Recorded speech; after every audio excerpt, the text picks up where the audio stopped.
This conference All in favor? Approving this the minute? conference will now be recorded. Aye. Aye. Aye. Okay. You weren't here, so. So that is, everyone is here, approved. So we'll go with that and move on. The next case on the agenda, zoning board case 2007, has been withdrawn. I'm sorry, I Yes. didn't catch the motion or the. Okay. Second on the first. So I made the we motion. made a motion Scott, and Brian seconded, thank you. and Matt was not here, Yes, and the rest of us vote. thank you very much. Yep, you're welcome. So zoning board case 2007 has been withdrawn.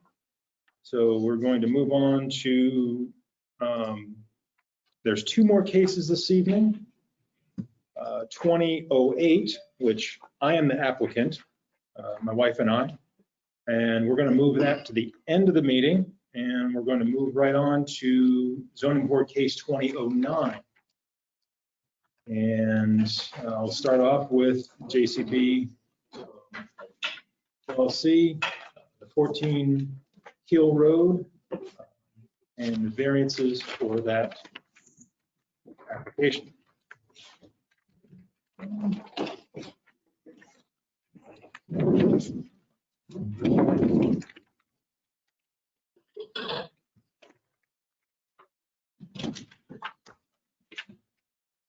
A Hill Road, right from Jim?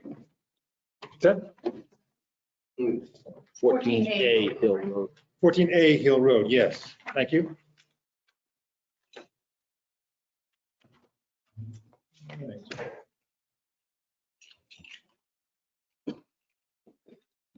And your name? Brett Allard with Bernstein Shirt, Okay. counsel for the applicant JCB LLC. And joined with me tonight is Christopher Bouchard. He's the principal of that company. Okay. So there's a lot of different variances seeking here. So if you just kind of lay it out, and then we can go through each one and discuss the details. Sure. Go from there. So when I've done the 5 points, since these are sort of a package deal, I've sort of addressed them all at one time instead of Yeah. going through the 5 points Makes sense? 5 different times. Would be a lot. So essentially what we are asking for is a series of variances to permit a 2-unit condominium on this property, commonly referred to as a convex. So the first variance is to allow a structure with approximately 10.4 feet of encroachment into the easterly setback. You can see that right here, where a 20-foot setback is required. We're looking for a variance on the westerly side, 10.7 feet from the lot line here, where 20 feet is required. And then number 5 on my list here is where we need a variance for the use, because this property is located in the RC zone, where apartments and condominiums are not technically a permitted use, although they are sort of all over the place there. Those are the 3 that we definitely think we need. I've listed 2 more on here, which are a frontage variance to allow 12.98 feet where 100 is required, and to allow construction of the building on a lot that's 0.26 acres where 1 acre is required. Some towns take the position that you need variances for everything when you build something on a grandfathered lot like this, even frontage and lot size, even though we're not changing the frontage and we're not changing the lot size. So I leave it to the board whether they think the frontage variance and the lot size variance are actually required where we're not changing those. But at the end of the day, these are sort of a package deal. Either we can do this with all these variances, or we can't. So ultimately, it's the board's decision, and we would leave it to the will of the board. So unless anyone has any questions on that section, I'll give them some background on the property before I hit the 5 points. Any questions? Go ahead and with that. So this is the lakefront property located on Hill Road off Route 3 in the Winnisquam district, located in the resort commercial zone. It abuts the Water's Edge Resort condominium right here on the plan. That's a 15-unit condominium. I'm going to read a letter from the president of that condominium into the record shortly, but suffice to say, all 15-unit owners fully support this application, which is good, as really the largest abutter in the area. Again, it's 0.26 acres. This property is tied into municipal water and is serviced by a private well. This lot's existed in its current form more or less since at least the 1940s or 1950s, as far as I can tell, based on the title history. Probably earlier, since the tax card says the building has been there since 1906. It's a log cabin type cottage, one of those small, probably was a camp at one point over 100 years ago. I'm sure this board is familiar with that type of situation in this area. So it does predate zoning, the lot predates zoning, the structure predates zoning, and we are here asking for a series of variances for my client to be able to take that old cottage down and replace it with a new and improved 2-unit building that would be a condominium with 2 units in the same structure.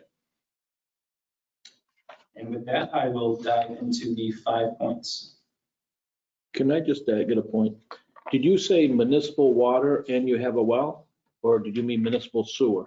Sorry, it's municipal sewer and Okay. private well. Okay. I said that backwards. That's Yes. not what I meant. Okay, thank you.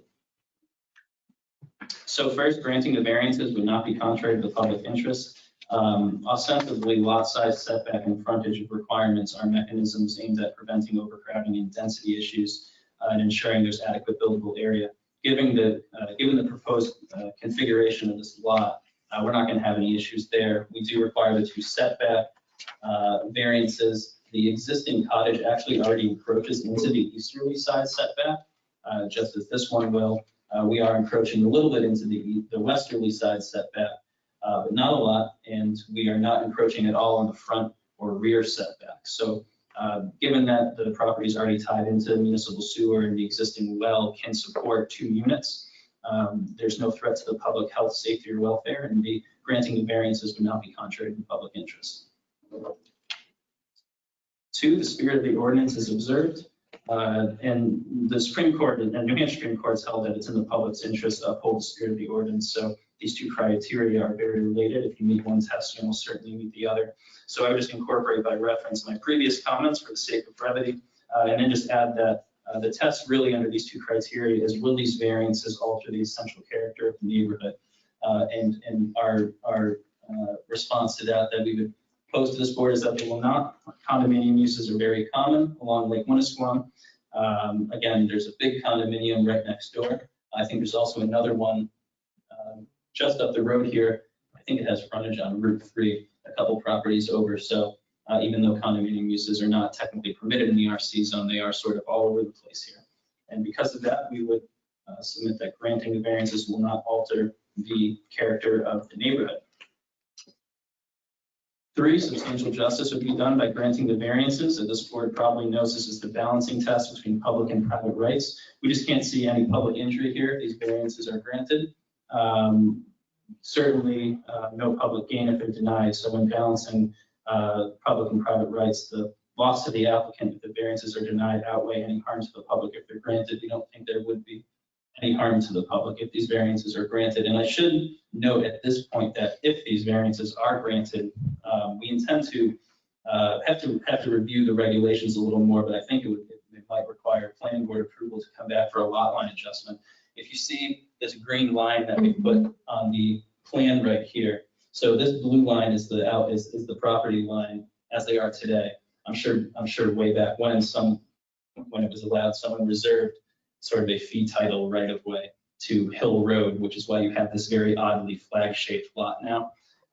Again, not uncommon with the old camp lots. But if we do get these variances and we can build this structure, my client intends to do a lot line adjustment with a condominium over here, where they're going to essentially get this piece of property, and my client will get this sliver up here, so that he has more of a rectangular lot, and they have a rectangular lot, and my client can access from this easement up here. He also owns these properties up here, so no issues there. And it really is just going to clean up this situation that has Like I said, and not to repeat myself, it's not uncommon when you have these lots that go back to 1906. This is what they look like by the lake. So if we get these variances, we're really going to clean up this situation here so that you have two rectangular lots, everyone has access, and it's just nice and neat going forward for everyone.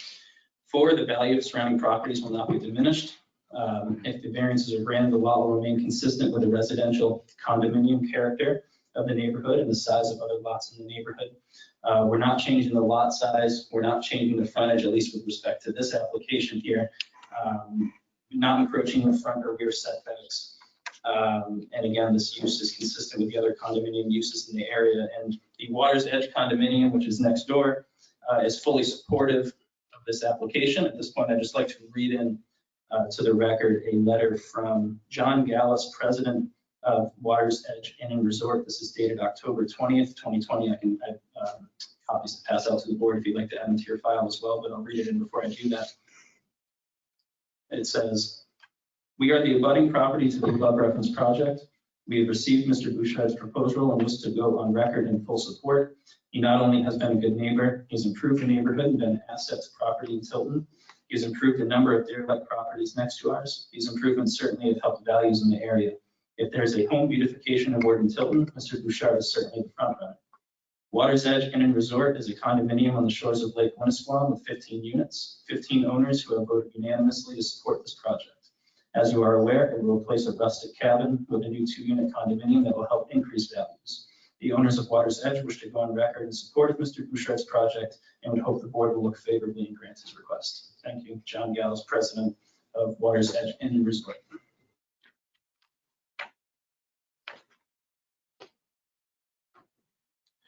And lastly, to address the unnecessary hardship aspect of the variance request, first, as the board knows, we need to address the special conditions that distinguish it from other properties in the area.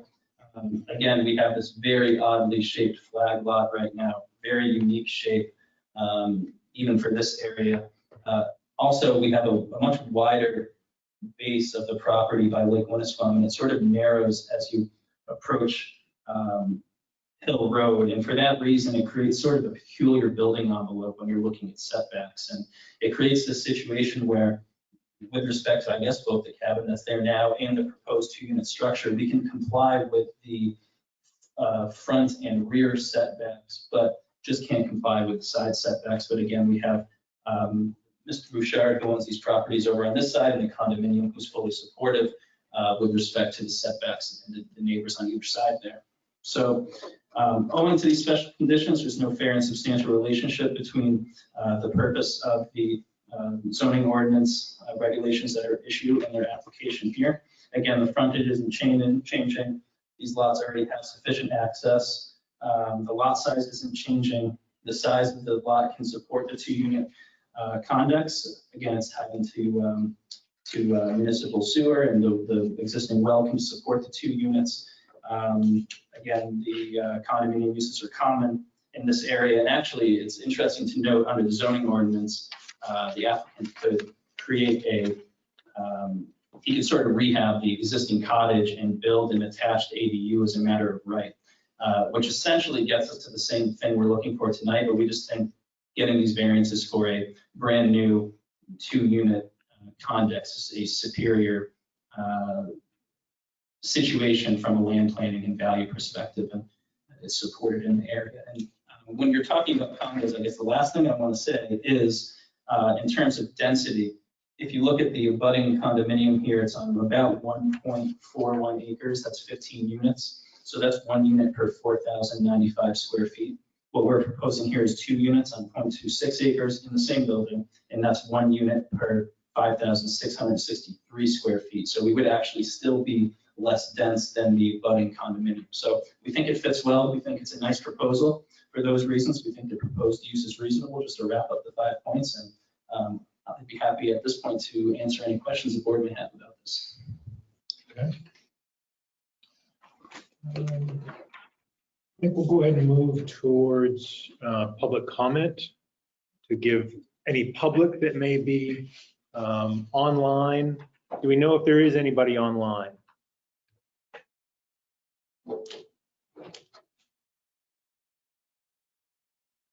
Jim, this is Tim Pearson. There are a number of people online, and they can simply unmute their mics if they wish to comment.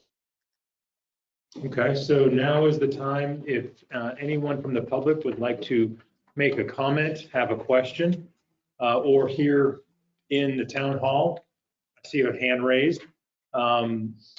So is there anyone, if there is somebody online that would like to speak, please unmute your microphone and state your name and your address for record, and please ask your question.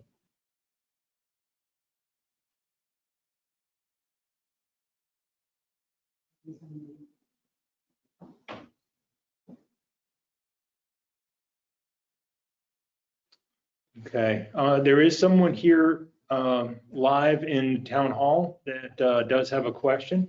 So I'll turn it over to this person. But if there are people online, you still will have an opportunity. I will come back to you. So I want to see if I can't take a picture of the plan, because I never seen the plan before.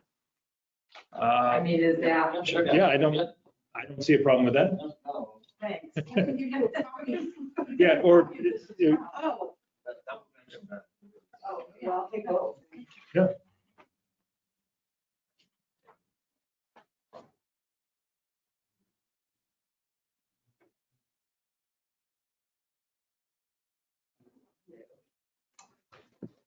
Probably should state her name for the who she is. Do you need her information? I mean, is you really have a, you already do? Okay, all right. Yeah, did you have any questions? You just wanted to get a picture? I just wondered. Okay, all right. So that takes care of the people here live. Is there anyone online? Looks like someone does have a mic unmuted. Yes, this is Peter Leach, 21 Hill Road. Can you tell me the proposed new building, the square footage of the footprint as compared to the square footage of the existing footprint? Okay, the new building will be 5,000 square feet. Give the existing. Not sure the dimensions of the existing. It's obviously smaller than that. It was one of those old log cabins, so. So going from a small log cabin up to 5,000 square feet? Is Yes. that correct? Okay. Does that answer your question, sir? The footprint is 5,000 square feet? The lot isn't 5,000 square feet. The footprint's not 5,000 square feet. The building is 5,000 square feet. The dimensions of the footprint itself, Probably too it's small. 60 by 40. Yeah, it's 2,400. 2,400. So 2,400 is the 2,400. footprint. Of the new building. Of the new building. Sorry for the confusion. I think the old footprint is like 16. So the old footprint sounds like it might be around 1,600. The new footprint's gonna be 2,400. So going from Thank you. 6 to 24. Yep. Okay. Any other questions? Okay, is there anyone else online that would like to ask a question?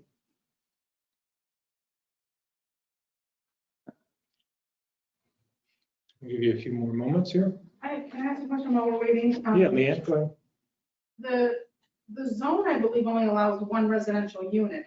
Did you ask for variance for maximum units? We asked for a variance for apartments and condominium for a 2-unit condex.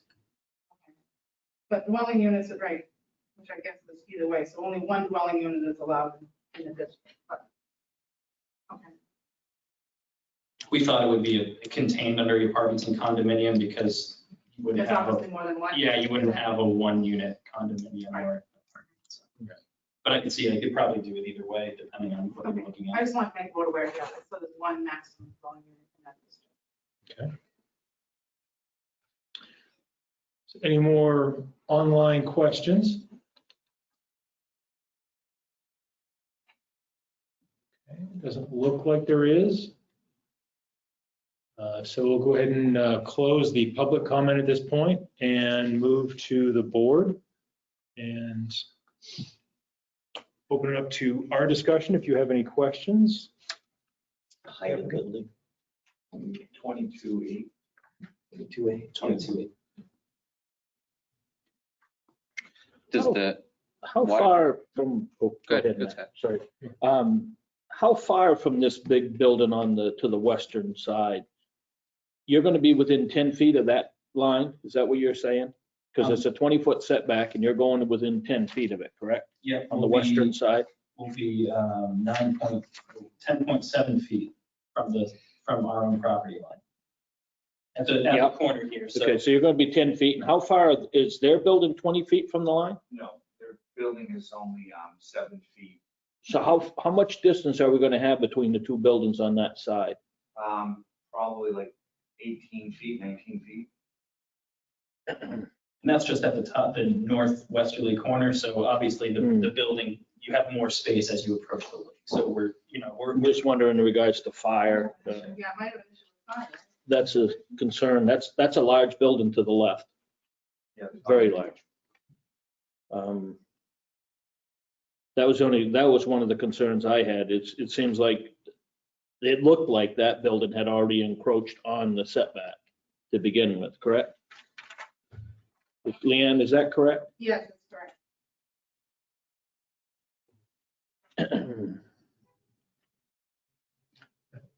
does Water's Edge fall into the same zone? So does Water's Edge also have a variance from the apartment and condominium? The RC. I have to check. If they have a variance. I think they do. Was long been there a while. I don't know. Does anyone remember when that was built? So I guess, but the zone doesn't end at this lot. I think the And then change declaration was over. recorded in 2008. I think the condominium declaration was recorded in 2008 when I was looking at it today. Which is already, I think If they're in, Is it a map? they're- That's lot 22. 122.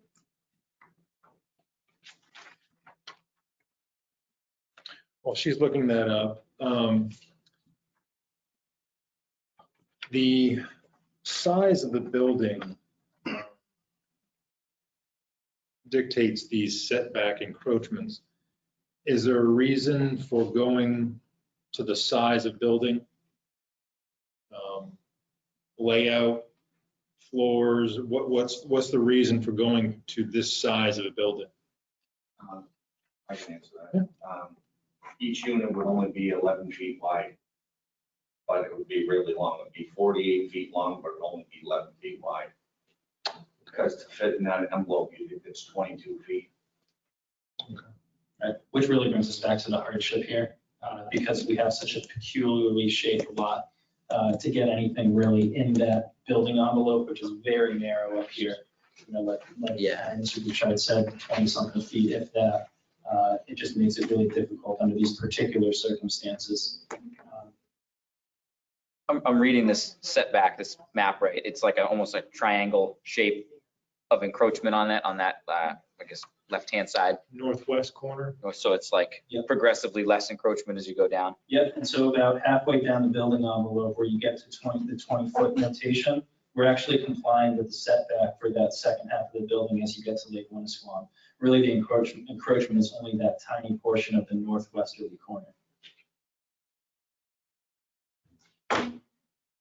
And again, there's an encroachment on the easterly side, but the existing building already encroaches on the easterly side, so we're not changing that a whole lot. Obviously, the building is bigger, that's no secret. But to the extent there's already encroachment, there already is. And this garage is getting torn down. Yes. Yeah. Yeah.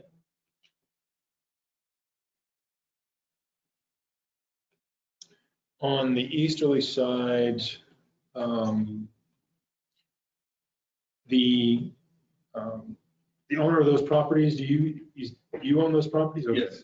And the distance between the lot line and that existing property, 20? Look like 9. It's gotta be Just within shy it of too. 11 feet. So on this map, it looks like it's a decent distance, But on this but on one, the picture, it does not. So no. is there any distance measurement? We didn't survey that for tonight. Okay. But are you talking about this building here? Correct, yeah, that one. If I had to guess, just by eyeballing it, maybe 15 feet from the lot line at its closest point at that corner. 12 feet, 15 feet. Really So- tall on it.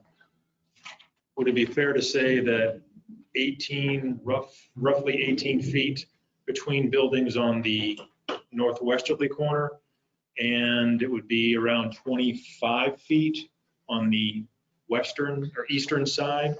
Does that sound about right? That sounds like decent approximation. Okay, again, approximation. The Yep. only thing is that, It sounds like we're in the right ballpark. if this is only, if this is only that short, how does this, because look, it goes right up. I think it's a 2-unit if I remember right. I know. Lot 20 to, But but really The one should that get is really signed tight. up, because that's close. Right here. if I remember right, isn't this, it's got an apartment in that garage and then Yeah, another. what is that? Well, this is a single family and it's an ADU. Right, so they, remember that, that was last year when they. Fixed it up. It's been a couple years ago, yeah, 2 or 3 years ago. So if I could answer the question on the, it Yes. looks like, I could dig more, but it looks like that was a motel that's been there a very long time, maybe way back. The 50s. condo community. And yeah, it's just a motel. And then in 2000, they came and asked if they could convert the motel. They came to the zoning to convert the motel into condominiums. So the buildings were already there when it was converted to a condominium. And that was done, in 2000, in August of 2000. By special exception for condo back then, with the condition that they do a site plan and record it, and I think there was some easement.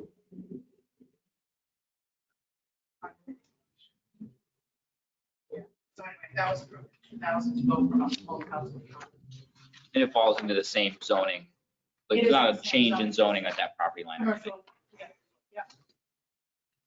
And I know the board heard me say it already, but I'll say it again, because I think it's important. We're actually going to be less dense than that condominium property based on units per square foot. And we're contained in one building. So we think it fits nicely, especially, hopefully when the lot lines sort of get worked out, if these variants get granted.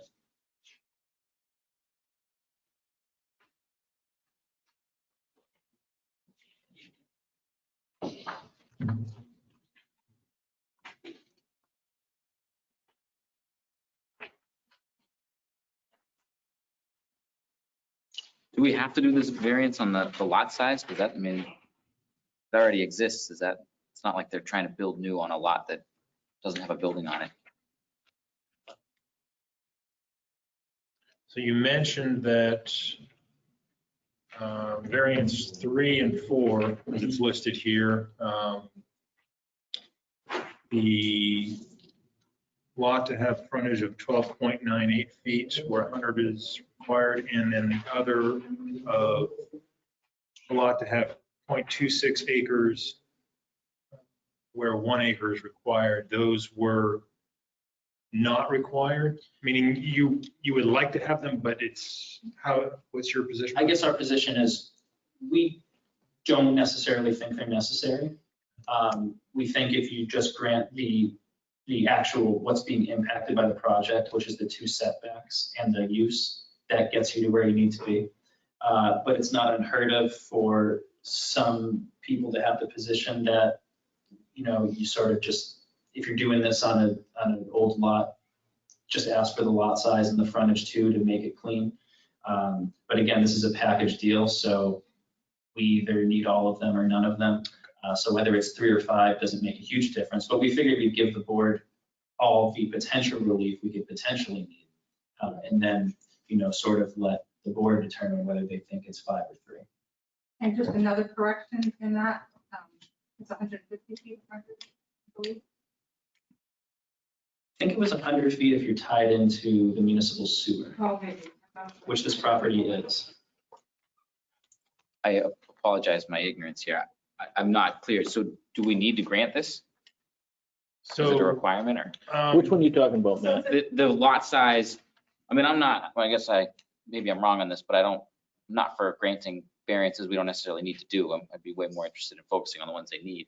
So it's a non-conforming lot because it doesn't have frontage and lot size required. So they can rebuild, the way I view it, they can rebuild in the footprint because there's a house on it. If they want to expand that, which I believe they are, then they need a variance to expand. And beyond expanding, they now, and now they're going into the setback. So those are the additional variances into the setback. Okay, that makes sense. So you need a variance for, right, size, lot, frontage, and like you said, they're going for it all, so. Yeah. And then now they're doing condos, now they're doing 3 units, and now they're in the setback, so. Okay, That's thank why you. we put it all out there instead of only asking for 3 and then potentially having to come back, because, if we're getting to the conversation about, well, what about the lot size and frontage, even though none of that's changing, we figured we would just put it all out there one meeting.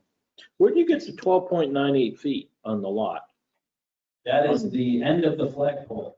for Way lack of a out better there? term. That's way, Yep. Oh, so Okay. it's the frontage on that road. so that's Frontage on all, Hill Road. but that doesn't show here. That's, Oh, yeah, it wouldn't On show this- on that. so is it where these people are parking their cars? Yes. Is that what we're talking about with that piece there? Because see, that's what's confusing me. I'm looking at the square here and you've got 12.98. It looks like it But comes I right don't through that see it lot. anywhere here. I see 70 feet across the back and 91 feet at the shore on this lot. But now you've got something else up there, and then you had a green line, then you talked about doing a lot line adjustment or something. Which- That's potentially down the road if these variants get granted, just to Yes, clean up the funky. I would lot. say, don't No, think no. about that change. But- That muddy the water. I guess all I'm saying, Chair, is this picture that we have here, this aerial picture is not the actual lot. Where we've seen this yellow line go over here and come back here is not the lot we're talking about. I haven't seen that, so I. So, Can you look at that and tell me? I mean, Because that's what's confusing me. Where that blue line comes across, to the north of that is where the cars are, is my understanding. See, I can't tell, Matt. That's the trouble. Okay, so That- this is the end of the flagpole. This is probably not, I know this is not as accurate as our field survey. right. So to the extent there's a discrepancy, I would, Yeah, because Urge that's that what we was throwing me provide. off. I'm looking at this and, And again, this is part of the really So- peculiarness of the lot, getting back to So- the hardship, it's across funky. here then somewhere. It's very. Yeah, so it's this little dog leg, Yeah. flagpole, whatever you want to Okay. call it. Yep. Down there, yeah, it's. Oh, okay. See, Yeah. that's what was throwing me off. It 'Cause is, he had a it's- line up through there and, Or 200, but those are the 100s and 200s, not all, not the same 100, it's these two. But, yeah, just wanted to they were. so this is just somebody overlaid this yellow. Right. It This is kind of like a But it doesn't mean semi-reference. anything. Yeah, well, it gives an idea. It's like he said, that is much more Access is accurate. up here, from right? the easement. Yeah, no, the current access is right through. Trouble is this piece here, you can't, I can't read. I Yeah, don't know about you. It's As my eyes get older, as I get older, That's it's mine like, also, yeah. I want to put a new lot line adjustment here, give this piece to these people. And I'm just gonna take this piece from them, which is a very fair trade. And then I'm gonna put the driveway to enter straight in through here. This building will be gone. And it'll make this very. And what's this frontage right here? Here to here. That 70. is, 35 feet, of 74.77 inches. And the reason I didn't count that as frontage is because it's on an access easement rather than a public road. But based on what we're planning on doing, like Mr. Bouchard said, eventually the driveway's going to come in from here rather than across the parking lot of the condominium. so now he The drives lots are gonna across be- that parking lot. He drives in that flagpole, as you call it. Yes, and we have to drive by everybody. And it's a messy scene in the summertime when all the owners are there. So by doing that adjustment, it makes a lot of people happier. It keeps the property separate, it keeps the accesses separate. It really just cleans up the entire situation versus what's on the ground right now. So to clarify, and please correct me if I'm wrong, 'cause I'm just trying to simplify number 3, because it sounds like there's a lot of questions around that. This property, lot 21, needs to have 100 feet of road frontage on Hill Road if they are to build on that property beyond what's already there. And what you're asking for is to allow 12.98 feet, which is what's there on Hill, that flagpole, just to allow that variance just to be able to build on the structure. Because the code says 100, he's asking for just clarification of 12.98. Does that kind of sum it up? Yep. Okay. And that's the frontage that's there. Right. So it's just more of a clarification of this is what's here. Let's just make that officially a variance to approve that variance or apply for that variance so that they can build. And how does that, if we grant this tonight, a question, because I've done a lot line adjustment on my property, okay? If we grant this and they do a lot line adjustment, they're gonna have no frontage on any public road, correct? They're only gonna be on that right of way, not on the public road. Is that correct? If you get your lot line adjustment, Yes. then you're gonna have no frontage on this lot. It's almost gonna be one of those lots that they call it, doesn't have any frontage at all. It'll have better access than it does today. Right. Well, yeah, I know that, but I'm just saying technically, Yeah. it will not have any frontage, correct? Would it be a deeded right away? Yes. Yes. Right. And it's not a deeded right away now. You're gonna obtain that when you swap land, correct? I can do it at any time because I own that other piece. He owns all these other properties. So you can deed it to yourself. Yes. Yeah. Oh, the right of way, you own the right of I way? own it, yeah. Okay, I misunderstood that. I thought you owned the one to the right. I own the one to the left too. Oh, you own the great big one? No, that's the condominium, but he owns this one, and this one. Oh, okay, I misunderstood that. I thought you said you own the one to the right only. Okay, all right, so the right of way doesn't, okay. No, we're good there. So yeah, the variance number 3 is just for a clarification to make it official. Yeah. That's what he's asking for. And in this case, just so they can build. Just so there's no lingering question about, why was this granted without 100 feet of frontage? Right. And I think it's the question, it sounds like to me like the question is he's asking to change something. And it's not asking to change anything is my understanding. Same with the Just lot make- size variance. Okay. Yeah, the lot, we're not asking for a subdivision or anything, but we figured, let's put it all out there so that it's nice and clean. Building on the lot size, that's consistent with all the properties that are around it. That's just a clarification thing also. Sure. Yeah. And less dense than the abutting condominium. Okay, so we've talked about 3 and 4, better understanding there. Regarding the number 1 and 2 variances for approximately 10.4 feet on the easterly side setback and 10.7 on the westerly side setback. Those are the first 2 you mentioned. Anyone here on the board have any questions, concerns, comments regarding those 2? The northeasterly corner triangle-shaped piece, and then the northwesterly corner, sorry. The northwesterly corner that's a triangle shape, or the east side setbacks they're requesting. Any questions about those specific? No, the only concern I had was with fire with that big building to the left. That was the concern, how close they were gonna be. And that is one of the reasons for setbacks, is to allow for emergency access, utility, things like that. Yeah. I believe that there is a parking lot there.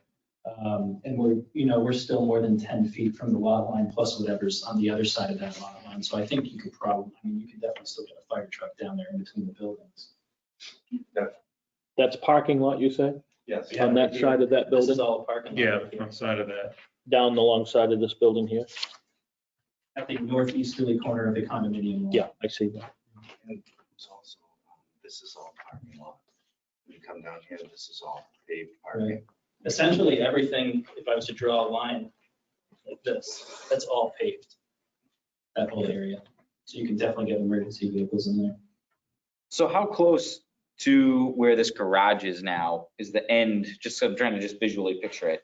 Is it basically this new building is going to start where this garage ends, more or less? It's about 12 feet from where that garage So it's like the driveway space? Yeah. Okay. And that garage is coming down. That garage is going to be removed. So this most encroaching corner isn't on the most encroaching corner of the condo complex. It's kind of in that parking lot. So there's two corners of the building where they come closest Yes. to the lot line. It's in a parking lot, not at the closest part of that building. That's right. On both sides, right? Correct, on both sides.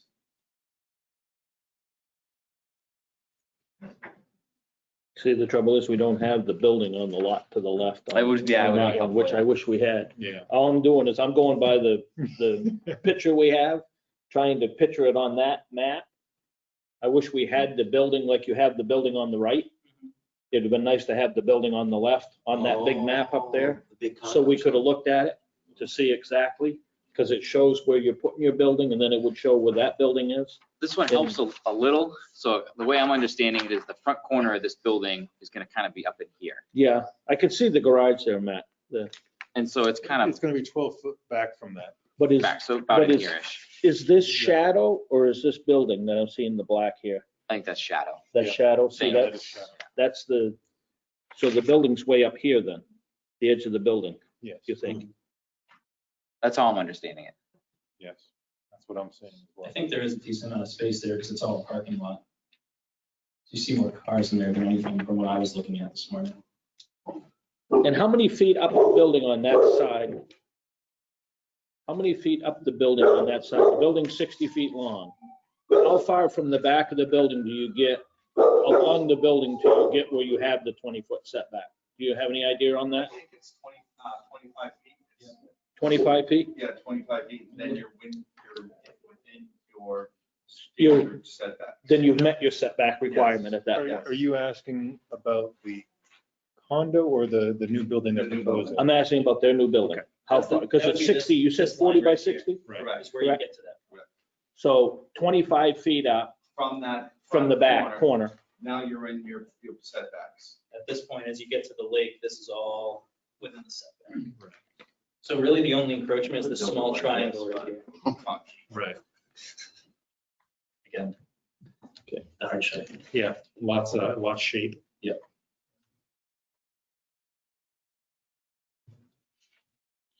It's always crazy how they lay lots out.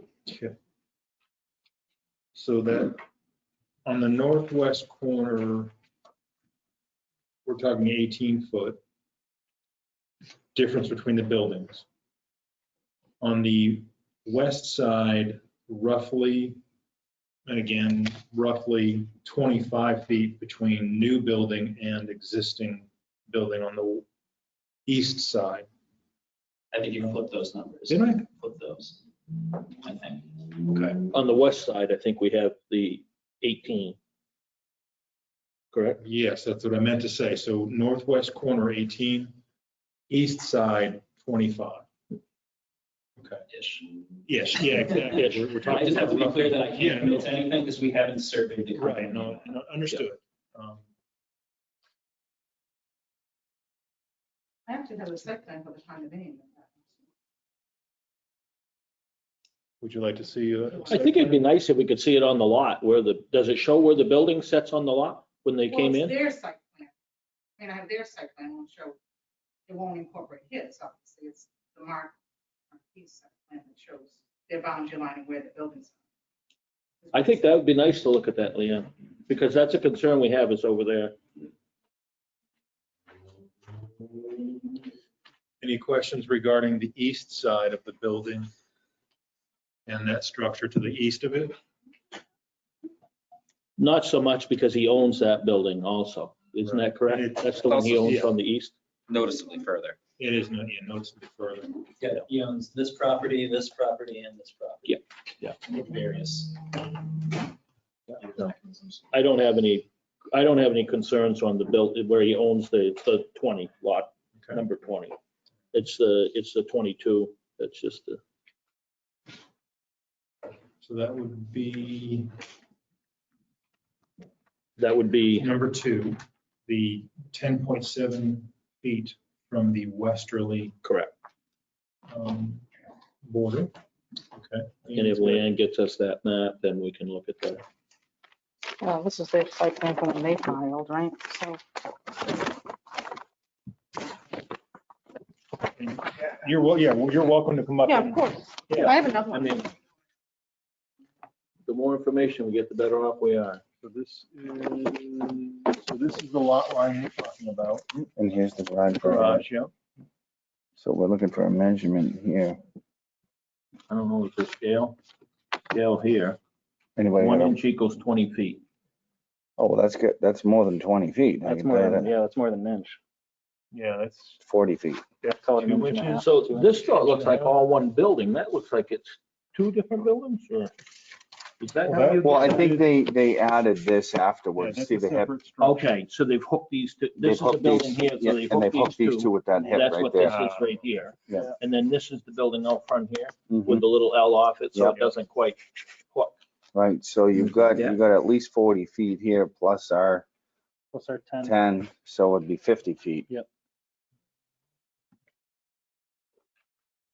So this is scale. We have to revise our That's approximation. about 1.5 inches, so we got 30 feet here probably, huh? That's not 2 inches across there. I don't think. Inch and a half is fair. 1.5 inches, I'd say 30 feet, wouldn't you say? Sure. Plus Looking our, at plus that. our 10, so 40. Plus Yeah, there, plus- there, yeah. You got a ruler, Leanne? What's that clear thing right in there? Yes. Got a ruler? Yeah, I get one. All right, who's got a 10 spot for the over under? These are on online betting. Well,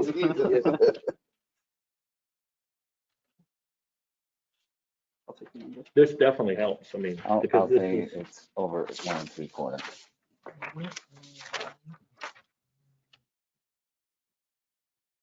inch and a half. No, wait, Scale? huh? What do we got? I believe that's the right. So it's about an inch. About an inch, All right. 1 inch right on the button. All right, so we have 30.7 So you got, 20 feet on their side. and 10 on ours. 10. So it's required to have 20, you're encroaching 10.7 into it, which is 10, so like you said, 20 and 30, or 20 and 10, 30 total. We're actually 9. Nine We're point- 9.3 into Yeah, it. 9.3, because they're gonna have 10.7 left, Oh, okay. Yeah. All right, just flipped. thank you. So that would be a total of 30 between buildings, roughly within a foot or two. Right. Thank you. Sorry about that. And that is our, Thank you for bringing that that would be up. our closest encroachment in terms of building to building. Everything else is. Which would mean, based on the picture, that on the east side, it's beyond 30, It's gotta be which makes So, sense. 40, 50, 60 now, if I have to We'll go with 40. estimate with the newfound knowledge we have. Yeah. So with that understanding, on the northwest corner, any other questions regarding that? No, I think that bringing that map out helped immensely though, to make sure we weren't just, if we were only down to 8 or 10 feet, that's a cat of a Makes a different difference. color. Yeah, this picture Yeah. is to see. Yeah, Yes. that picture actually hurt me, Yeah. looking at that. This did not.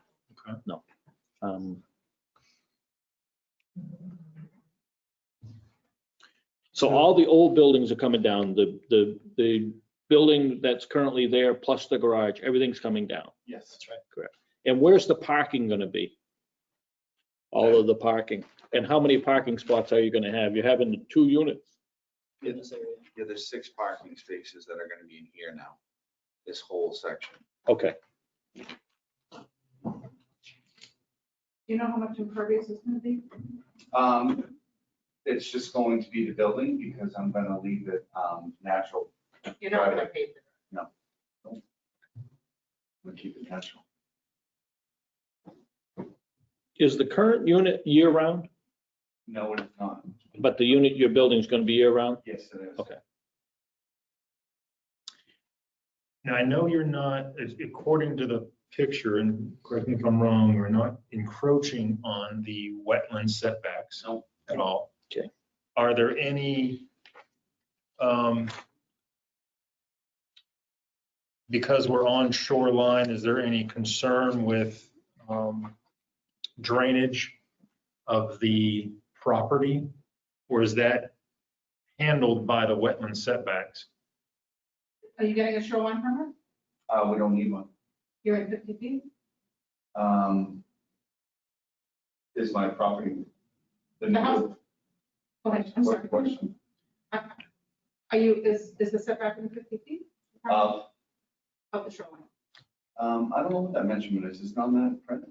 It looks like it is within 50 feet, but we'll certainly comply with whatever state permits are required. If a shoreline protection act permit is required, then we'll certainly be seeking one of those if these variances are approved, but that's not something you typically do before you get your variances from the zoning board, because this is the first stop. Yep, understood. But we'll certainly comply with whatever state regulations and other municipal regulations are out there in terms of impervious surfaces, but the driveway's not being paved and anything else. Okay. So moving down to number 5, variance from Article 7, Appendix B, to convert the lot from single-family residential to apartments and condominiums, 2-unit condos, which is currently not permitted in this zone. As Leanne said, single-family. Any thoughts, questions regarding that? No, now I'm gonna know that this entire 15-unit condo complex is in the same boat. Same zone. Yeah. Well, it seems like all around them. There is another condo, I think, up here too, Lady of the Lakes. That's not familiar. 7 units. 7 units. So this whole area is really condos, more or less. So 22, lot 22, we know that's condo. And you own 19, 18, and 20. Are they currently single family, or do they have any? They're all single family. They're all, okay. Yep. Is 20 technically multifamily? Because it's two living units. It's got an accessory dwelling unit. I think there was an approval a couple of years ago for attached ADU. Yeah. So it's not two family in the sense that it's two living units. What's 2 families, an ADU. Yeah. Yeah, it's very called an similar. ADU. Like I said, And there is a distinction. there is a distinction. At the end of the day, they're very similar, and we could just rehab this cottage and build an attached ADU as a matter of right in the zone, but we just thought that this was a much superior project.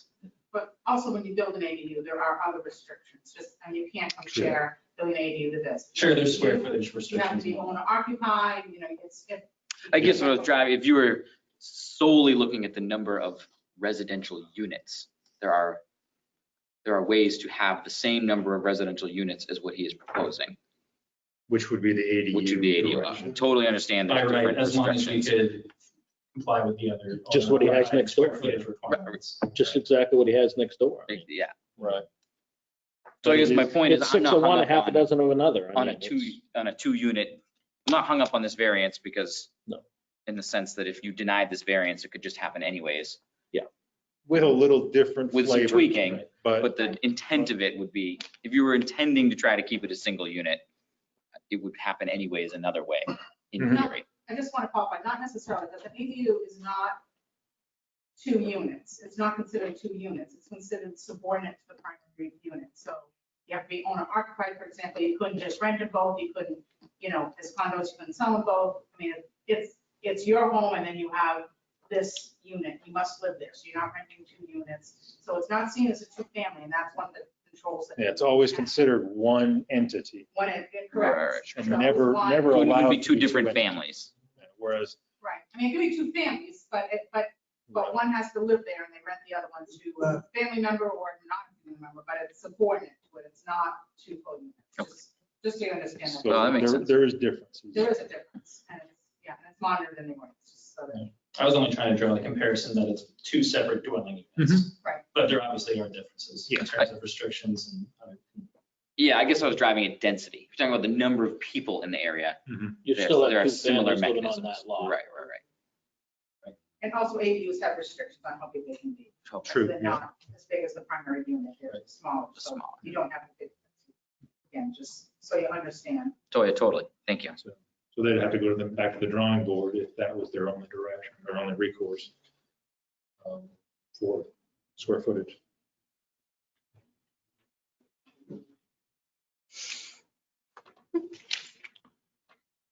So we've talked through the 5 different variances they're requesting. Does anybody have any other questions? Okay. Would you like to make any final statements? I don't think so. I think we've pretty much covered it all. We just, we could do the ADU. We just think this is a little better. Again, there is a lot of hardship here based on the very peculiar shape of this lot. And because of that, we think we've satisfied the unnecessary hardship criteria and just request that the board grant these variances. Okay. Yeah. And it's Question from the remote audience? Yeah, just a second, Tim. Go ahead and finish your thought. it's a much better tax base by doing condex for the town of Tilton than it would be for an ADU. That's true. There would be more value with this proposal, which is more tax revenue for the town. All right. And Tim, go ahead. That wasn't Tim. It wasn't Tim, sorry. No, Peter, this is Peter Leach from the Okay. remote audience. Yes. My only concern is that if you allow this, you're setting a precedent that anybody who has a single family home and wants to convert it to condos can convert it to condos. I think that would increase the density. And currently, this is a single density property, which is less dense than the condo next door, but you're going to double the density on this particular property. Okay. Can I respond to that? Yes. So I think, as this board knows, its decisions on variances are not precedential. They're based on the unique circumstances of a particular lot under particular circumstances at a particular time. If this board grants these variances, it is no way bound by precedent if someone else comes in with a similar proposal, albeit on a different lot under different circumstances.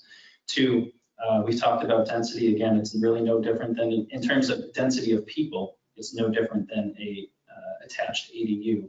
And in terms of density vis-a-vis the abutting condominium unit, 15 units that's already there, we're less dense by about 20% based on square footage and number of units.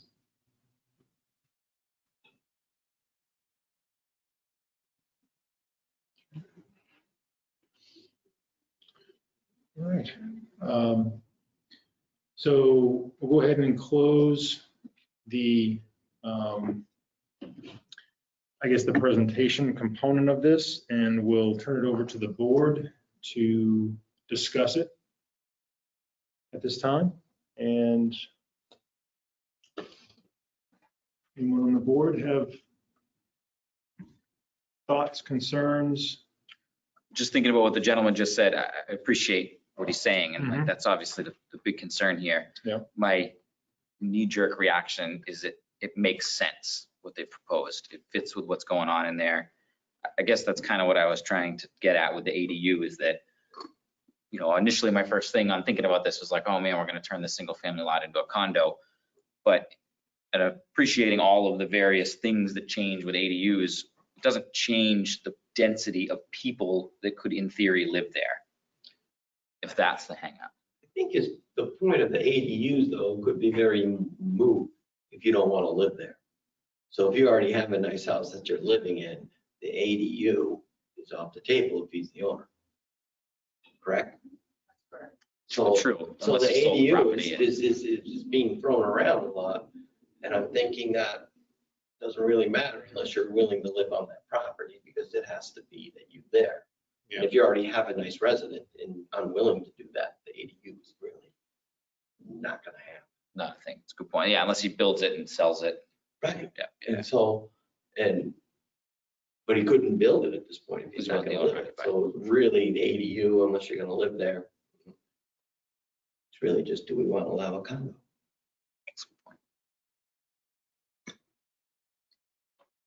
I still think it fits within the character of the neighborhood. We talk about that a lot in things and how it fits in that neighborhood. I mean, there is literally a 15-unit condo complex next door to it.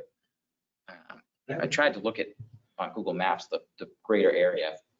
I would agree with what you're saying. It seems to me that he's right next door to a very large resort. How old are all the other buildings you own? Are they? Well, I renovated all of them. Yeah. So they were as old as 1930, I think the furthest one went back, and they were uninhabitable. They were drug dens. The police were always down there. Just went right through them all and renovated. So you're cleaning up the whole neighborhood? Yes, 2 more to go. You heard that right from the 15-unit owners next door. Yeah, that's true. Which They I did make make that comment. If you want copies of this letter, to add to your file. Yeah, get that added to the, I think, actually, yeah. And if you could give one to her. Should be enough there for everyone. Yeah. So let me ask you this question. Do you live next door, Mr. Bouchard? Is I that where did- you live? Because there's an ARU unit there, I did for 3 years. and then you sold it? No, I still own it. So how did that happen, that if what I'm listening to here, in order to have that external unit, the owner has to live on the premises? Because I lived there for 3 years, and that's when I went through the variance process. I just moved out 7 months ago.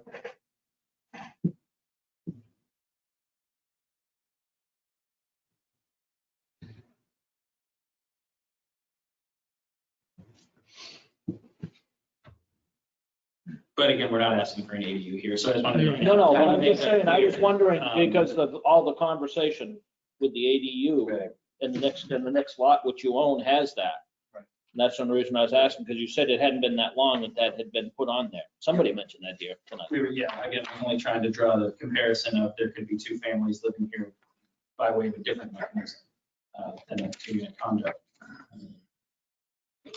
But again, sort of moot depending on how you look at it, sort of relevant depending on how you look at it. Just a comparison, really not something we're hanging our hats on. We want to proceed through the variance points and just talk through those. Are we okay with looking at all 5 collectively? Leanne, do you think that'll muddy the waters? I mean, it's up to you if you think you can keep them all straight. Yeah. Address each one of the Yeah. criteria as you go along. You can use the same response against each, but you should weigh it each time against the variance, because they are all independent variances. That's my True. recommendation. Yeah. Use that Okay. one answer, but apply it each time. Okay, so we'll just have to spell it out that, like you said, apply to each time. Yep. Or do you want to take the setbacks as one? But they're different applications, they're requesting different variances, so we have to address each individually. Okay. Just so it's on record. So going through the variance criteria, number 1, the variance will not be, or each of one of these 5 variances will not be contradictory to the public interests. So I don't think the setbacks would be 1 and 2 of the east and west sides would be contrary to public interest. I don't think that number 3 with the clarifying the 12.98 feet where 100 is required. And then also number 4, I don't think that would be contrary to public interests. Changing the single family to the condex, I think there is some public interest concerns there. What does everybody else think? I think that's a sticking point, 5. Yeah. Just changing it from a single family to the condo. condominium or condex, however you want to say it.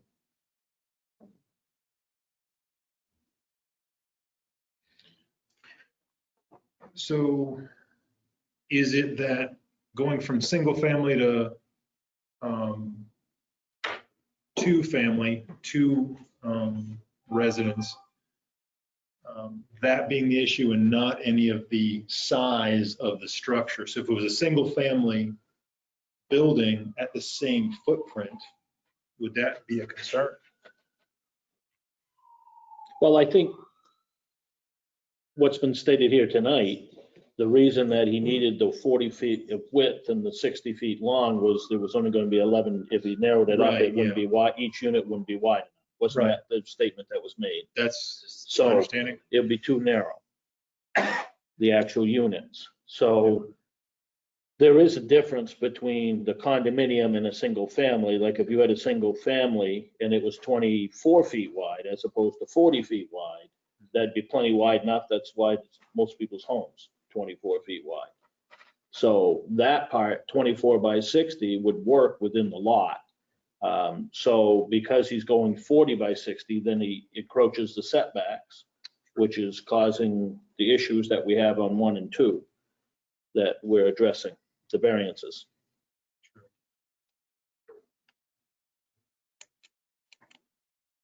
Can I just make a quick comment that might help the board on the public interest? Sure. When the court looks at this, the Supreme Court, the test is almost always, in terms of what's the public interest, it's what's the character of the neighborhood. And will this proposal alter the character of the neighborhood adverse to the public interest? So here we're looking at really all condominiums in this area for the most part. And so what I've put in the written application is that this wouldn't be contrary to public interest because the proposed 2-unit condominium use is consistent with the condominium residential nature of the area.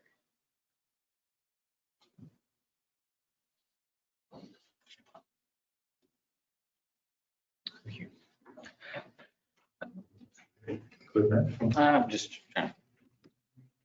Well, and according to the decision criteria for a variance, number 1, the variance will not be contrary to public interests. More importantly, the Supreme Court then held that to be contrary to public interest or injurious of public rights, the variance must unduly and in a marked degree conflict with the basic zoning objectives of the ordinance. ZBA should examine whether the variance would alter the essential character of the locality or threaten public health, safety, and welfare. So, go ahead. I was just gonna say, I guess this is the thing for me that has been kind of like, if this was a whole bunch of single family units along the lake and trying to put a 2-unit condo complex in there would be a different story, not literally abutting a large, yeah. I mean, I just think it fits the character of the area. That's kind of my general impression. Well, as it states here, the variance would alter the essential character of the locality. Don't feel it. The character of this locality. We've got, what is the character? We've got on one side, multi-unit condo. The other side, an ADU and main home. Behind it, 2 single family. And somewhere in the proximity, there is another condominium. We don't know how many units. So the character, does this alter the character of that? Where's the individual that spoke over the television there? 21 Peter. Hill Road, Peter. Where does his house reside in regards to, and is his a single family? I don't know if he's still on there or not. Yeah, the rest of Hill Road to the west is all single family. Marquis Cortel, which got turned into the Edgewater condominiums, has been there since the 50s as a motel. and they just turned it into apartments, and then they turned it into condos. Thank you.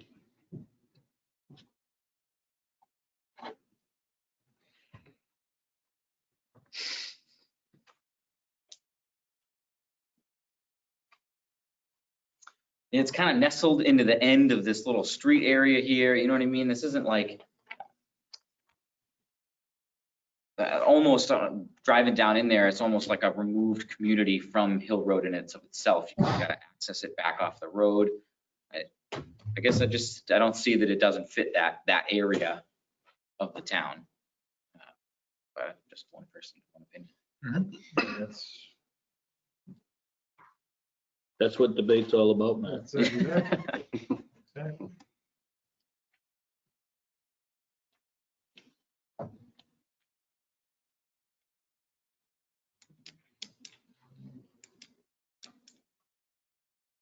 How long is Hill Road that goes around there? It's not that big an area down there, is it? That's basically it. It's a loop? So this is the condo right there. Okay. That's the property we're in discussion. Yeah. And that's the loop right there. That's the loop. So what Peter was saying was that this area is all single family. Along the lake there? Yeah, along the lake. And then that's where more of the denser condo and I think that. Is the other condo you're talking about the one that's beyond the lobster connection? Is that the other one they're talking about? Yeah, I think it's right Before up the here. lobster connection? Yeah. Yeah. Next property. Yeah. And I think that's 7 units. So if you look at, 15 units next, 15 units to the west, 2 units to the east, 7 more on the other side. We already have 1 on this property. We're only proposing to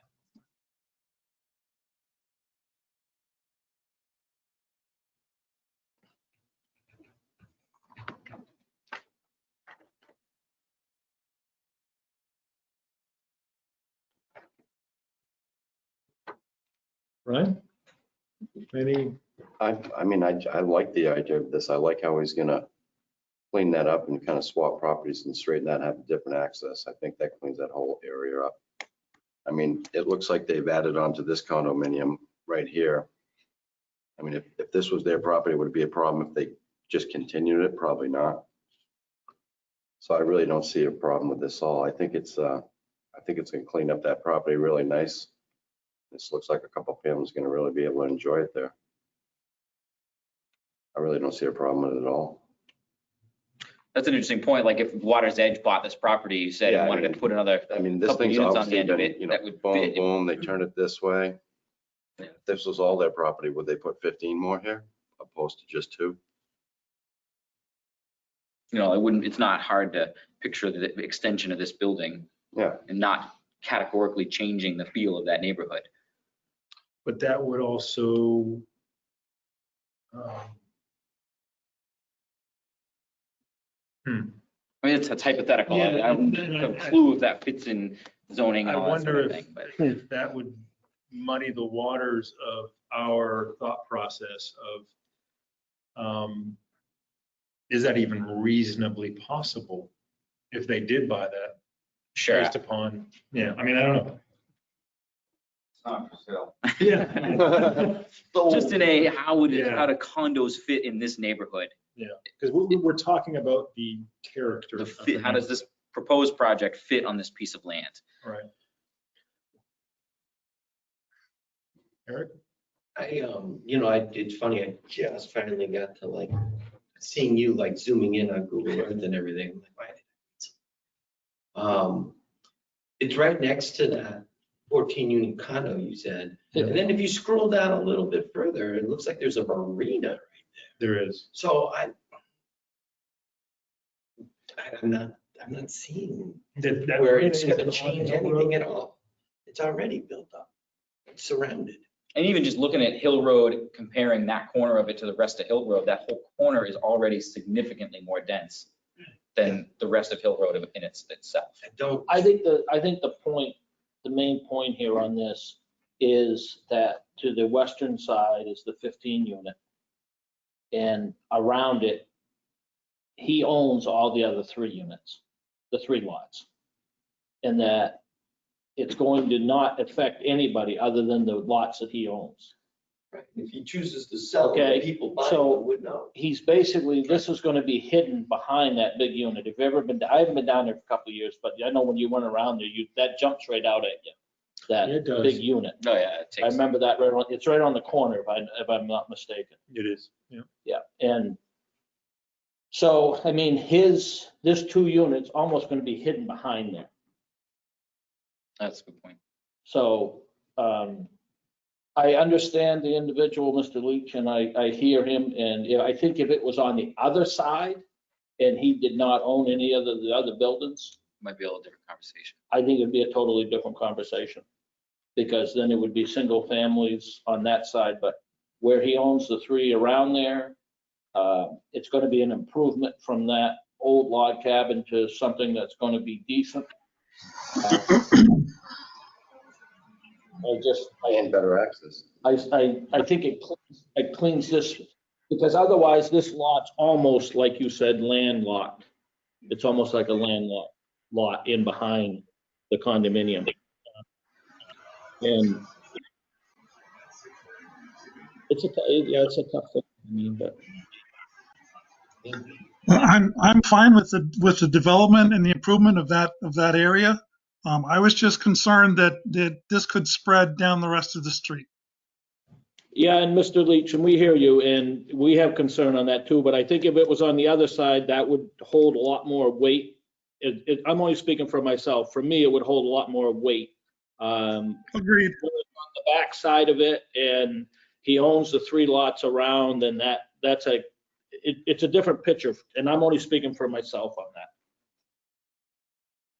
I agree with you, Scott. And we're under no obligation that if the guy on the other side comes and proposes the No. same thing, we don't have to. No, because it's a whole different, because now you're dealing with this here, when he said it makes a difference that he owns 18, 19, and 20. It really does. And the way that this is the public right of way. But why does it? It does because the road's out here. This road here, this public right of way, okay, is a right of way. It's not a maintained public road. So the public's should not really, has no reason to be going down in there unless they got business to conduct down. Really. For me also, let's say you own lot 19 and then this gets proposed and you bought lot 19, there was a little log cabin in front of you and now all of a sudden there's a condo complex. Correct. But now he owns it. He's changing it for himself. If you come in now as a buyer afterwards to buy lot 19, this building exists, it stands as it is, you can make your decision. Does 19 and 18 have rights to the water? I think down this other side over here. Is it over here where they have the rights? Which ones? 19 and 18, the ones you have behind Mr. Bushide. Yeah, they have access over here. Okay, over there. All right. Okay, yeah. I think, Jim, all I'm saying is where it's not a public road I mean, really, the public road goes out, right? When it comes by the water, this condominium Hill unit. is public road. This hill is out here. So the town does not maintain any of these roads in here, correct? I don't even think the roads would just be driveways. They're just right of ways is all they are, just like driveways. I maintain them. Yeah. What's that?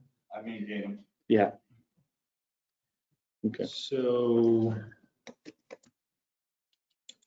okay, I think, is everybody satisfied that we've discussed variance criteria number 1 and how it impacts the 5 variances they're applying for?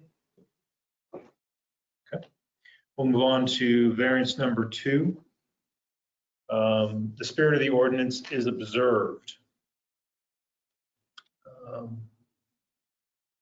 The criteria for number 1 would apply. Yeah, so I feel like this ties. They do. I mean, it's, but the spirit of the ordinance, the setback ordinance, both sides, what the setback ordinance is for, the lot frontage, the acreage, the single family versus condex, those ordinances, the spirit of those ordinances, are they observed? They're very similar. Just want to make this distinction.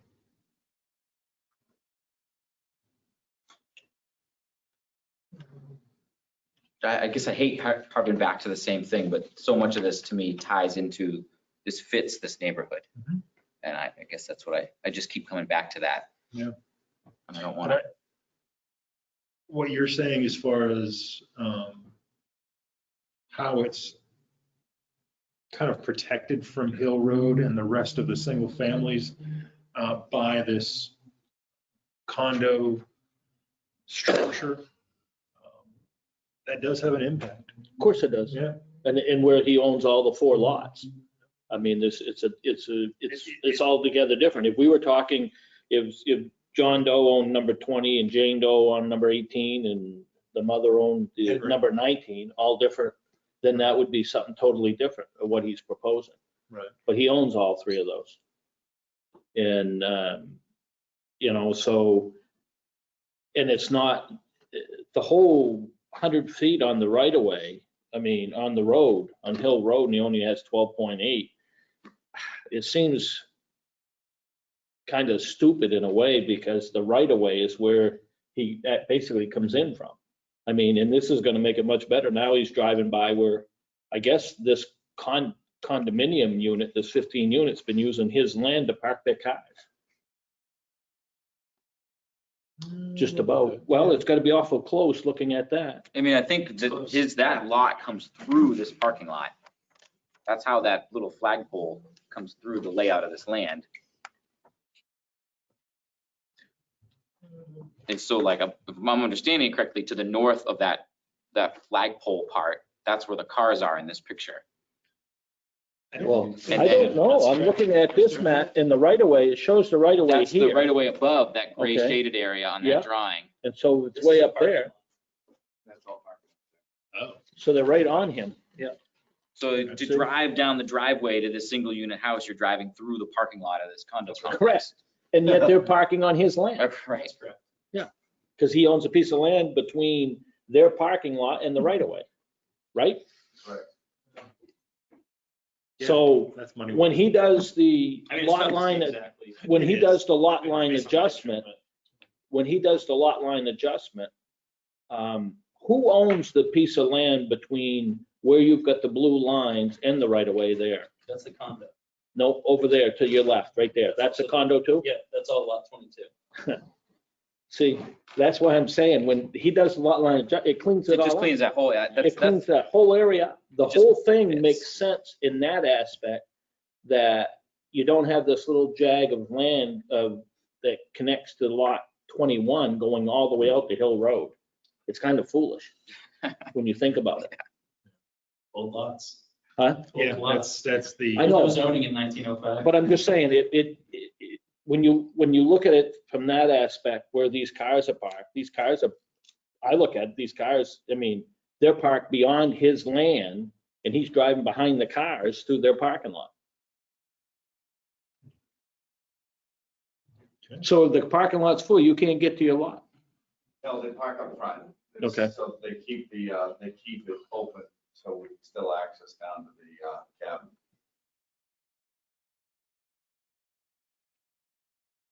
Okay, so moving on from the spirit of the ordinance, everybody okay with that? Yep.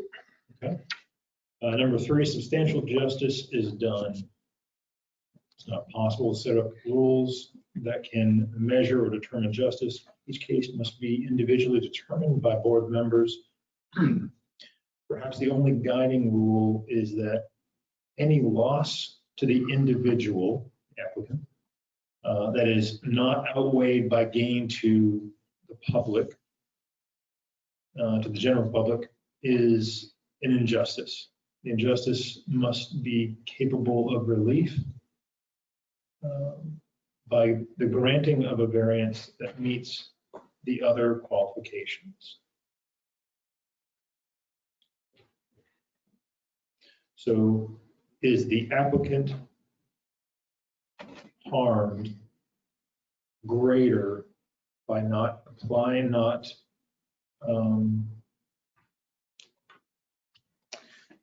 To greater harm to Yeah. the property owner by denying these than the gain to the public by denying them. Is that my yeah, understanding? exactly. I always struggle at breaking that down Putting that in around, Then I gotta- reasonable terms. Then I gotta build a house and move back into it for 3 years to build the ADU. That's what I was getting at earlier. Yeah. I mean, No, I think there is greater harm to the owner than any harm done to any of the public.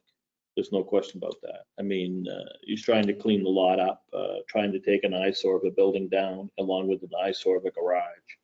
And I think the adjustment of the lot in the future, not that that is happening right now, but in the future, it cleans that whole area up, really. it's part of the whole big picture of it. Yeah. I think that becomes part of the picture. And it makes a lot more sense as far as the public is concerned.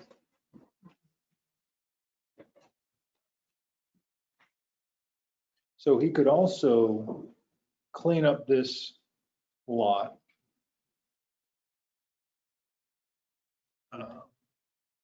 And make a pretty nice structure, single family. You do the same thing.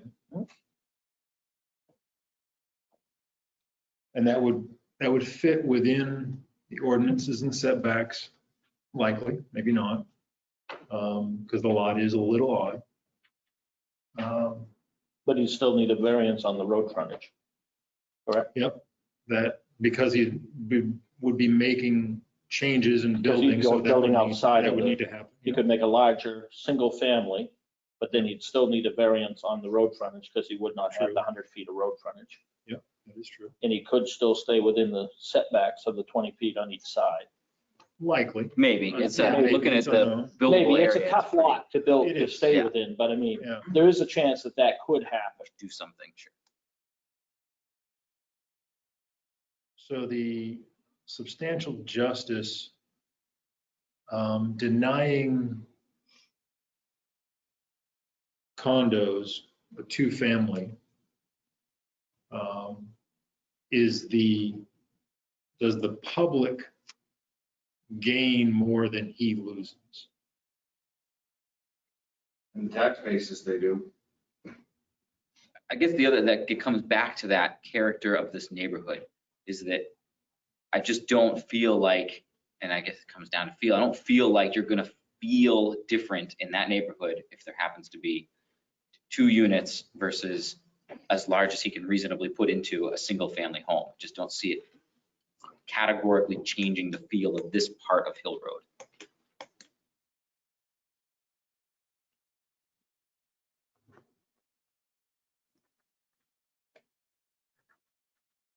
Scott? I'm fine. Eric? I'm fine. Okay. The values of the surrounding properties are not diminished. So by adding a 2-unit condo on this lot, would that drastically, or would that, not drastically, but would that reduce or diminish the values of the surrounding properties? I don't think you can compare the surrounding properties twofold, because number one, the other surrounding properties on Hill Road have access to Hill Road okay, they're on Hill Road. This property, I know it says 14A or whatever Hill Road. It's almost not on Hill Road in all senses. I mean, Well, where it is. that's the 12.98 feet. I know, but I'm saying, so, and he owns the lots around there. So if he's Devaluing his own negatively property. affecting the value of the property, he's doing it to himself. And also the only other butter is the condominium Yeah.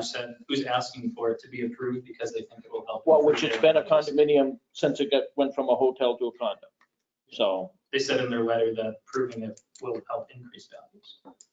I think it would increase values. I think the fact that maybe he owns the property surrounding him now is also a moot point, because you could easily sell them. So he can't build something that would destroy the property values. no, well, around. he's a fool if he's in business and Oh, doing I that. agree. I'm not saying it would be smart. But the spirit of that and what it's saying is by building this, would it diminish the values of the property around? Regardless who lives there. Regardless who lives there, would it? Or who owns it. Or who owns it. Correct. Right. And I don't think it would, but I think that's what it's asking. Yes. Like regardless who owns it. Right. Because tomorrow we might sell. Would it increase value? I don't know, but I don't think it would I decrease. don't think it would decrease. Would it decrease value compared to a single dwelling? I don't. Yeah. Compared to what's probably there and what's next door, I think there is no. Well, I think when you have a 15-unit condo next door to you and you have a 2-unit condo, Yeah, it blows it. how can you justify saying that it's going to decrease the value? I can't see where it would. No, I mean, I don't think you can the justify. water's edge is the linchpin that makes this all make sense to me. Yeah, that wasn't there. Yeah. Right. Okay. You're welcome to speak up. Just making sure you're included. Literal enforcement, moving on to number 5. Literal enforcement of the provisions of the ordinance would result in unnecessary hardship. So literal enforcement of the variances that he's applying, the ordinances that he's applying for variances from, the literal enforcement of those would result in unnecessary hardship. And I think through all of these 1, 2, 3, and 4, the dimensions and the lot frontage and that, I don't think so. I think still it's the number 5, whereas changing from a single family to condo, I think that the literal enforcement of that, is that truly an unnecessary hardship?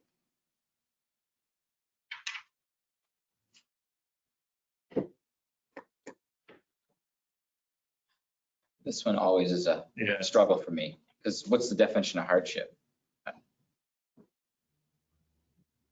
I could give it to you. if you'd like. I mean, in the sense like this, somebody has a plan, an idea, and a design for what they want to do with a piece of property they own. If we tell them, oh, we're putting a hardship on them for not letting them do it, or is it hardship because it causes, financial loss, that sort of thing?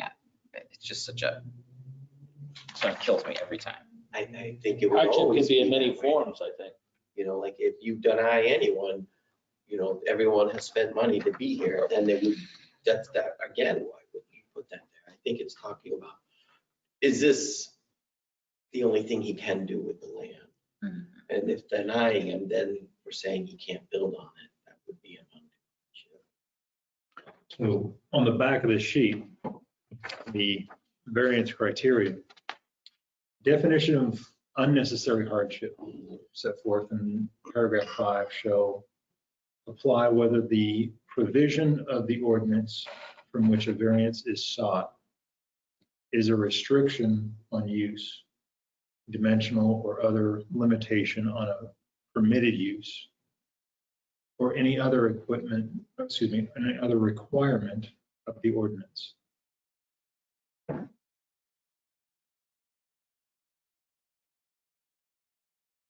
I might be able to clarify that a little bit if it helps the board. So if you look at the statute on hardship, RSA 674-33, the definition of hardship in the statute is owing to the special conditions of the property.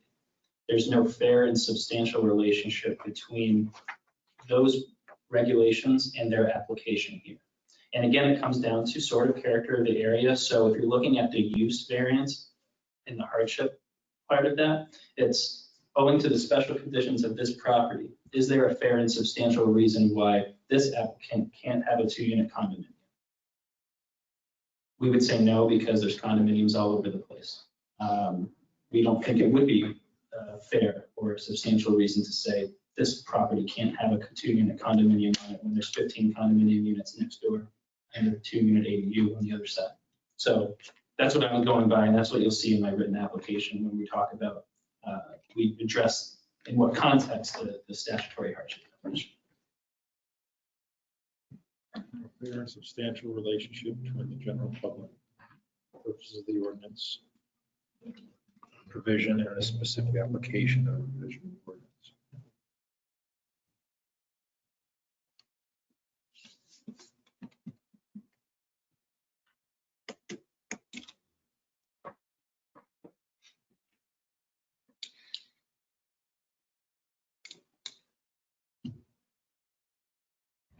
I'm fine.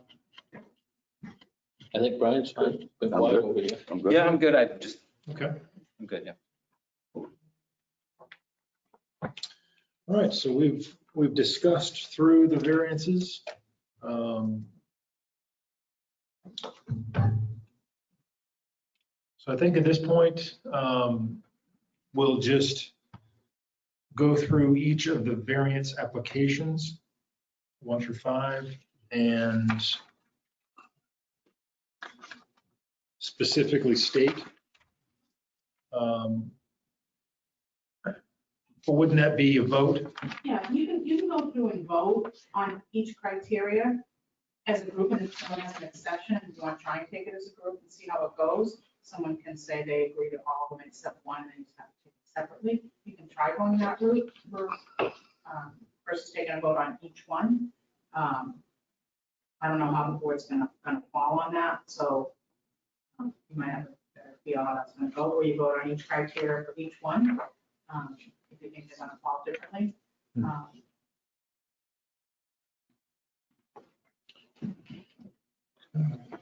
I mean, there's nothing wrong with taking a vote on all 5 on Spirit, if everyone agrees, fine, but everyone should know that they can, if they want to make a motion to pull them apart, maybe you start up right away and say, you want to take them, how does the board feel?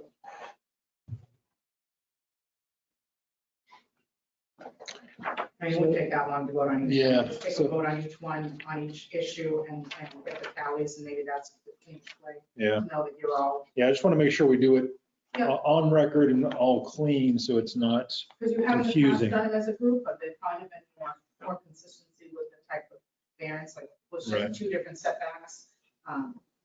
So maybe just take them one at a time and do each criteria and just go through it. There's only 5 of them Yeah, here. Yeah, I think we should do Everybody it good as with they that? present them to us, which is 5, yeah. Okay. really. All right, so what I'll do is I'll take each one of the 5 variance applications requests, and we'll look at the criteria for each. So for the variance from Article 7, Appendix C, to allow a structure approximately 10.5 feet from the easterly side setback where 20 feet is required. That's the variance we're talking about. Looking at all 5 of the variances. 10.4 feet, Chair. Did I say You said 5. 5? Thank Yeah, you. 10.4. 10.4, appreciate that. So the 10.4 feet from the easterly side setback, the 20 feet is required. Does everyone agree that it meets all 5 of the variance criteria? Yes. Yep. Yes. Okay, Is that, yes, is that our vote? Yes. we're not voting yet. This is Okay, just, all do right. we? He's going down through Making them. sure I Going can down verbally through? say it. Yeah. So number 2, variance from Article 7, Appendix C, to allow a structure approximately 10.7 feet from the westerly side setback where 20 foot setback is required. Does everyone feel that all criteria are met? Yes. Yes. Yep. Okay. Variance from Article 7, Appendix C, to allow the lot to have a frontage of 12.98 feet where 100 is required. Again, criteria. You want to feel that the criteria are met for that? Yep, Yes. fine with it. Okay. A variance from Article 7, Appendix C, to allow a lot to have 0.26 acre of area where 1 acre is required. Do we feel the criteria met for that? Yes. Yep. Yes. Okay. And the last one, a variance from Article 7, Appendix B to convert the lot from a single-family residential to apartments and condominiums, a two-unit condominium condex, which is not permitted in this zone RC. Does everyone feel that the variance criteria are met? Yes. Yeah, Yes. yeah, this lot. Yes, Okay. on this slide, yeah. So I think we go ahead and make a motion and vote accordingly. Do the minutes, does our discussion get attached to the minutes or get attached to the, what we grant here? So that it reflects, and the only reason I'm saying that, Chair, before we get into the vote, Mhm. that it reflects that as Mr. Leach asked about the other single families, how it was going to affect them, and we're saying that this one was on the backside of the condominium unit, really does not have frontage on Hill Road in per se. And the other things we discussed, meaning the 3 lots were owned by the same owner, Mhm. things of that nature. Does that get put, is there an attachment to, It's public record. It's not an attachment, it is the. That is that's the public record so Yeah. that you can go back? Okay, Yeah, that's- just as long as that's all It's not referenced. verbatim, but it should, the minutes should capture the discussion and what Yeah, the major issues were, and if that was a major issue. well, I think that was a major, that was one of the major points that we brought up, was the fact that it was behind the condominium, the 15 condominium unit and so on and so forth. That, and the only reason I'm saying that is in 15 years, somebody else comes, buys one of the places on Hill Road and says, well, just as you're saying, they're all over there. And you, in 2020, you passed, so he could build a 2. It's a reflections for the board in the future, because we're not all going to be here. But, Right. So yeah, the comments will be, the gist of the comments will be public record. Yeah, okay. All right, so moving to the vote. The mayor would like to make a motion. We're doing them individually. I think it would be I think we need to vote on them individually. Does that I sound think you right? need to, because they're separate variances Yeah. on the record. And we So want to do it that way, just do- We'll not need, for each criteria, obviously, just. right, so we'll need a motion for each variance, and then we'll vote on each variance for the record. I'll make a motion that we approve the variance from Article 7 to allow a structure approximately 10.4 feet from the easterly setback where a 20-foot setback is required. I second that. All approved? Aye. All in favor? Aye. Aye. All right, that's unanimous. And another variance, or excuse me, another motion. Keep going, Matt. You might as well All right, I roll can them just right do out. them, yeah. I'll make a motion that we approve the variance from Article 7, Appendix C, to allow a structure approximately 10.7 feet from the westerly setback where a 20-foot setback is required. I'll second that. All in favor? Aye. Aye. Okay, it's unanimous. Moving on.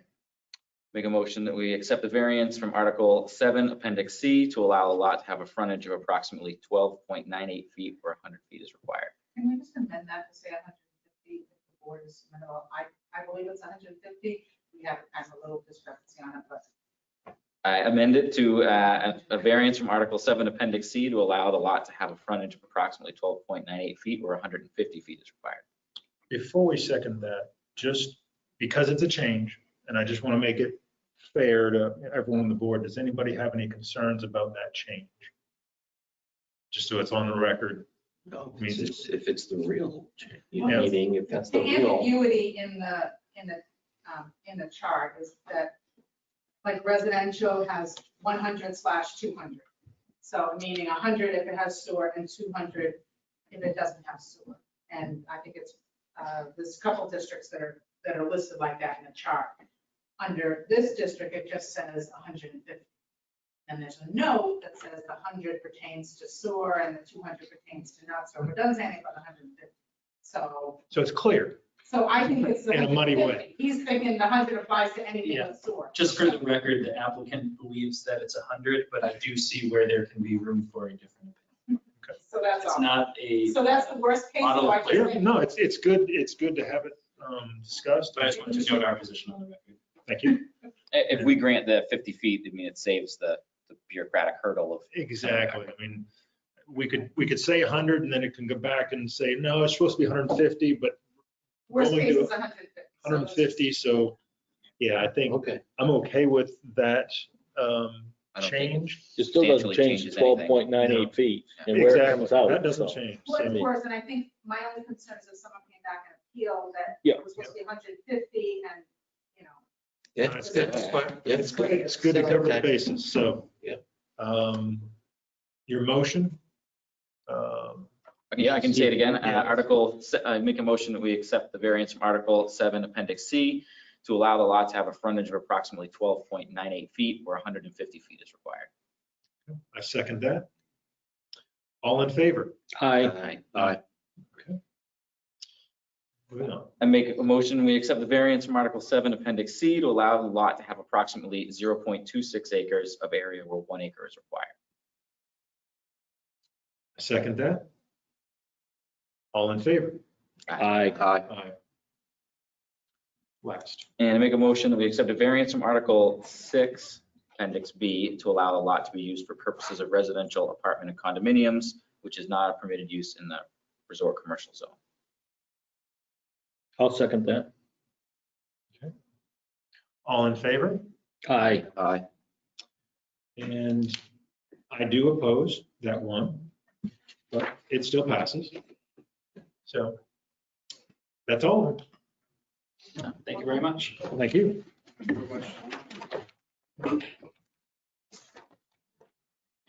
All right.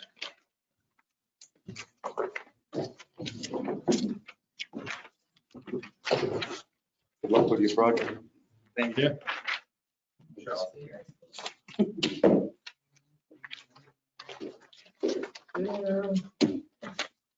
All right, so moving on to, it was the second case, but now it's the last case. Zoning board, case 2008. Now, my wife and I are the applicant. So I'm going to have to recuse myself from the board for this case. But just want to check before I do, has everyone had a chance to see the property? Because that's one of the requirements for a special exception. I went up there. I have not seen And the you have property. a bad dirt road. It is. It's rough. Amen, brother. So I definitely went up there. Okay. I have not seen the property. Okay. So we need at least 3 members of the board. Have 3 members of the board visited the property? I have. Eric I've seen the has. property. Okay, so that is 3, so we can proceed. So I'll recuse myself from the board. I guess I gotta, Up to you, man. it's showtime now. Wow, I'm nervous. All right. This. We're gonna be leaning heavily for procedural help here. You'll be fine. You got this. All right, so where do you want And me to sit? what does this do on this lot? Because you're going to present it, so you want to present it. I don't know what that is. It's something about a sewer or something, but it's for Lynn Marcoux? Stephen Yeah. Marcoux? Yeah, well, that's because I think that's who had the property That's, before. that's the original owners. Okay. Of your property, okay. That's the original, it's one of the previous owners, yeah. Might have been the original. So this was, yeah, I just gave you it was a site plan from Mark, who I think who did the project, subdivided. Oh, is this like showing that the septic can I support just the wanted to give proposed you that to project? say there was, because one of the issues is going to be, you're adding, he has septic. Well, the They only have- thing I asked that, Dan, because it says location Gerald Drive. And this is, I think Jim's place is Shady Lane. So Right, but it, oh yeah, this is I, not J. Yeah, that's why I don't It's in think it your is. file. Yeah, I don't think it is the right. Yeah, it is I, you're J. Good Right? eye. Is that a J? Huh? That's a good eye. Well, Yeah, just good looking eye, at. that's an I, it's Yeah. 31J. Yeah, Are you I or I J? think You're it- J. I am J. Yeah. Yeah, so we are 31J. Yeah, that's it, that we need a different 31I one. Is the Marcoux, that's their, Yeah. That's there. Let me current see what's residence, in I there. believe. What's in his? You were 3 oh bedroom. no, so it's 31I is the lot next to ours. Yes, Which was previously owned by the Marcoux, but did change hands recently. but it's So- not this lot. But that, yeah, 31I is not our lot. That's what I didn't think so, Jim. When I was looking at that, I couldn't.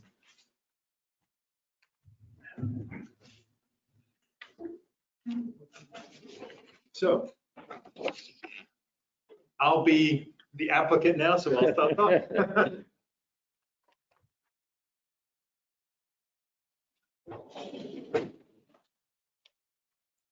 Well, usually the chair will make him talk anyway. That's what he's here for. All right, so we're here to, I just want to get the case number on record here, if I can find it. I gave up my agenda. 2008. 2008, all right. We're here to hear ZBA case 2008.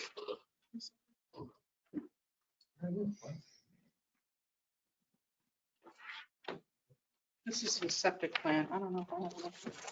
That I gave you was in with this, because this is his lot here. It's the septic plan.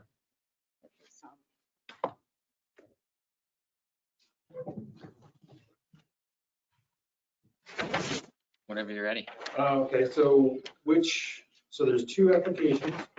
Two applications, we're doing 2008 right now. Right.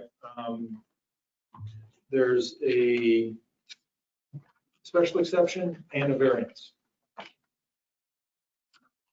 Usually there's a guy here that, let's start with that, yeah, sounds good. Without Usually a guy here that runs this. Without that, the other doesn't matter. So the special exception application, we'd like to build a detached accessory dwelling unit. That's what we're planning on doing. And the reason we're wanting to do this is when my wife's parents retire, we want them to live with us. So in order to build enough square footage for them to live, we want to build onto our garage. So what's in the packet here, when my wife's parents retire and move to New Hampshire, we'd like to make a detached accessory dwelling unit because we believe that it will be less expensive than an attached, because that's what the special exception is for a detached accessory dwelling unit. Our plan is to increase the size of our detached garage. Currently, it is a 2-car. We want to add another stall, 3-car garage, and then build above it for living space for them. So that's the plan. The garage ADU will encroach on, will not encroach on any of the lot setbacks. The wastewater from the ADU will be connected to our existing septic system for the house. The existing septic tank is 1250, I believe. Last time it was pumped, they pumped out 1,200 gallons, so it's 1,200 or higher. Our existing house has 3 bedrooms, and the ADU will have 1 bedroom only, bringing the total bedrooms up to 4 on that septic system. And it's our understanding that the septic system is adequate to handle 4 bedrooms, but we'll get confirmation to confirm that it is. And if it is not, we will have a septic plan drawn up to meet the needs, meet the requirements. The existing house will continue to be our residence, so we're going to live there when they move in. And the added garage stall will be dedicated to the ADU, so that'll be the parking for the ADU. So that's what we'd like to do. You guys have any questions? So you're going to take part of that rock wall down on the upper side of your garage then? Yes, so if you're looking at the front of the garage, 2 doors, we're going to go to the right, or from your perspective, to the right. Yeah. So that's the plan. And there's the setback information is in the application for the variance. There's all sorts of dimensions there, but that's the plan, is to add the stall there and then build above it. So this is 2-part because What's the significance of this map? I found the site plan just to show Okay, so even this is the property here? That's his Yeah. property. Okay, all right. Sorry, I was confused with the Deborah Smith. It's with that flag lot. Okay, okay. And I found it Oh, in the back file. here, I was looking understand. for a septic, and so I thought it was a nice big map. There's a Okay, awesome. Thank you. And just so one understands that you're going for 2 because you need a special exception for a detached accessory dwelling unit. You don't need a special exception for an attached. So he needs a special exception for that. And then there's an allowed size, which is this next step on what size. That's the variance we're requesting for the square. So if he put a breezeway from his garage, yeah, I'm sorry? if he put a attached breezeway from his garage to his current house, he would not need that? You can do an attached ADU if, again, based on size, as long as it has common access. So you have to be able to go through the house to Yep. when it's attached to your primary structure. From inside. From inside. So it couldn't just be like a covered porch. It'd have to be a fully enclosed, Correct. inside your house, interior Right. door. Yeah. To be considered attached. You have to share a wall. Yeah. I don't That's think just it's, the way it's written. I have to read the ordinance, yeah, so that's attached, anything detached. For a long time, a lot of places don't allow detached. I mean, his garage is not far from his house. No, yeah, so if you're looking I know, at, it just makes it not subordinate. And Yeah. the whole thing is just, like we talked, I'm sorry, Yeah. like we talked before, they want it to be subordinate, they don't want 2 single-family homes on your lot. No, or, you know, I or understand a that. condo. I'm just talking on Yep. Jim's perspective when you go up and look at it. I mean, there's not a lot of yeah, distance it's between. about 5 feet. Yeah, there's not much distance Yeah, so if between the two. If you look at the Yeah. front of the So garage. they're detached, but in all intents and purposes. They're detached, but like she's saying, if it was attached, then you would not need one of these Yeah, the variances. special exception would not be needed See? if it was attached. And I guess that's the point I'm trying to make with, looking at that. I mean, they set so close. Are you saying just attach them? No, I'm You're saying. saying that they're so close, they are basically attached anyways. It's not far. Okay, I'm just trying to make sure I understand. 2 the- steps and you're from the garage to the house. Right, Yeah. okay. And the main reason we're going to the detached direction, which again is the special exception, they are close, roughly 5 feet. Your mother-in-law? No, actually, we get along great. We do. But the way the floor plan of the house, the corner of the house that is closest to the garage is the master Okay. bedroom. All right. And in order to attach, we would have to go along the front, completely enclose it, or around the back. And the cost of that, I think, would be very prohibitive. So that's why we're going with the detached. Okay. Or, a bridge across, again, cost. So that's why we're going detached. And it's in a wooded area. I mean, I don't think it affects any neighbors, that's for sure, when you're up there. Right, it's this corner right on the corner of Shady and Gerald. Yeah, Yeah. yeah. A And big both- turkey walking through his yard when I was up there. Awesome. Yeah. Do you guys have any more questions on that? No? No, No, I think it's not even it's- setback issue. Is there anybody online that would like to make any public comment? Nope. Any public comment from the people online? Is there even on? I don't know. I How do you can't tell what tell? that means. There's a couple names up there, but it might just be. Town of, I don't see. No, I think there's Tim's on there. Is there that same step-by-step, like, is there a specific thing we have to weigh this against, or it's a The special application, exception? You use the application. We can just use the application. You go through the questions, if you don't have the. I have his application right here. I just didn't see the questions spelled out like they are for the variance. Is it just the, I can get you the questions. Actually, didn't, You have them. I have them. You should have them. you had to give me a crazy one. You're welcome. Okay.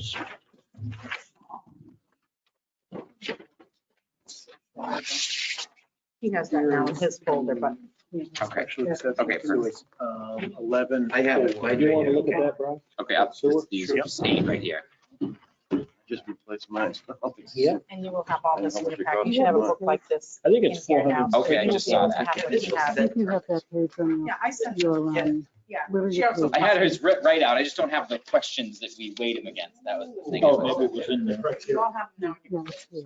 But, Anyway, we'll go over that out. I think you're missing that Oh, page, okay. what I'm saying. Buddy. Yeah, you are. It goes right here. That's what it's called. Yep. Okay, thank you. So seeing no further public comment, we'll close the public portion of it and we'll, what's that? Oh, it's okay. Yeah. I love dogs. And we'll just turn it over to the board to discuss amongst ourselves. I haven't seen the property like you guys have, but it sounds like it's kind of almost one and the same as far as the buildings are laid out. Jim spoke that matching the two would be putting a door into another building inside of his master bedroom. The way the buildings look, I mean, it would, from the outside, looking at the two buildings, they're so close, it looks like that they would be easy. When he says that you're coming into a bedroom, then that makes, but the buildings are right there. I mean, from a certain angle, it looks like they're together. I mean, until you get right up and straight on to them. Sure. From the shady lane. That's an aerial. Didn't you supplied an aerial? I saw it. Yeah. They're neck and neck.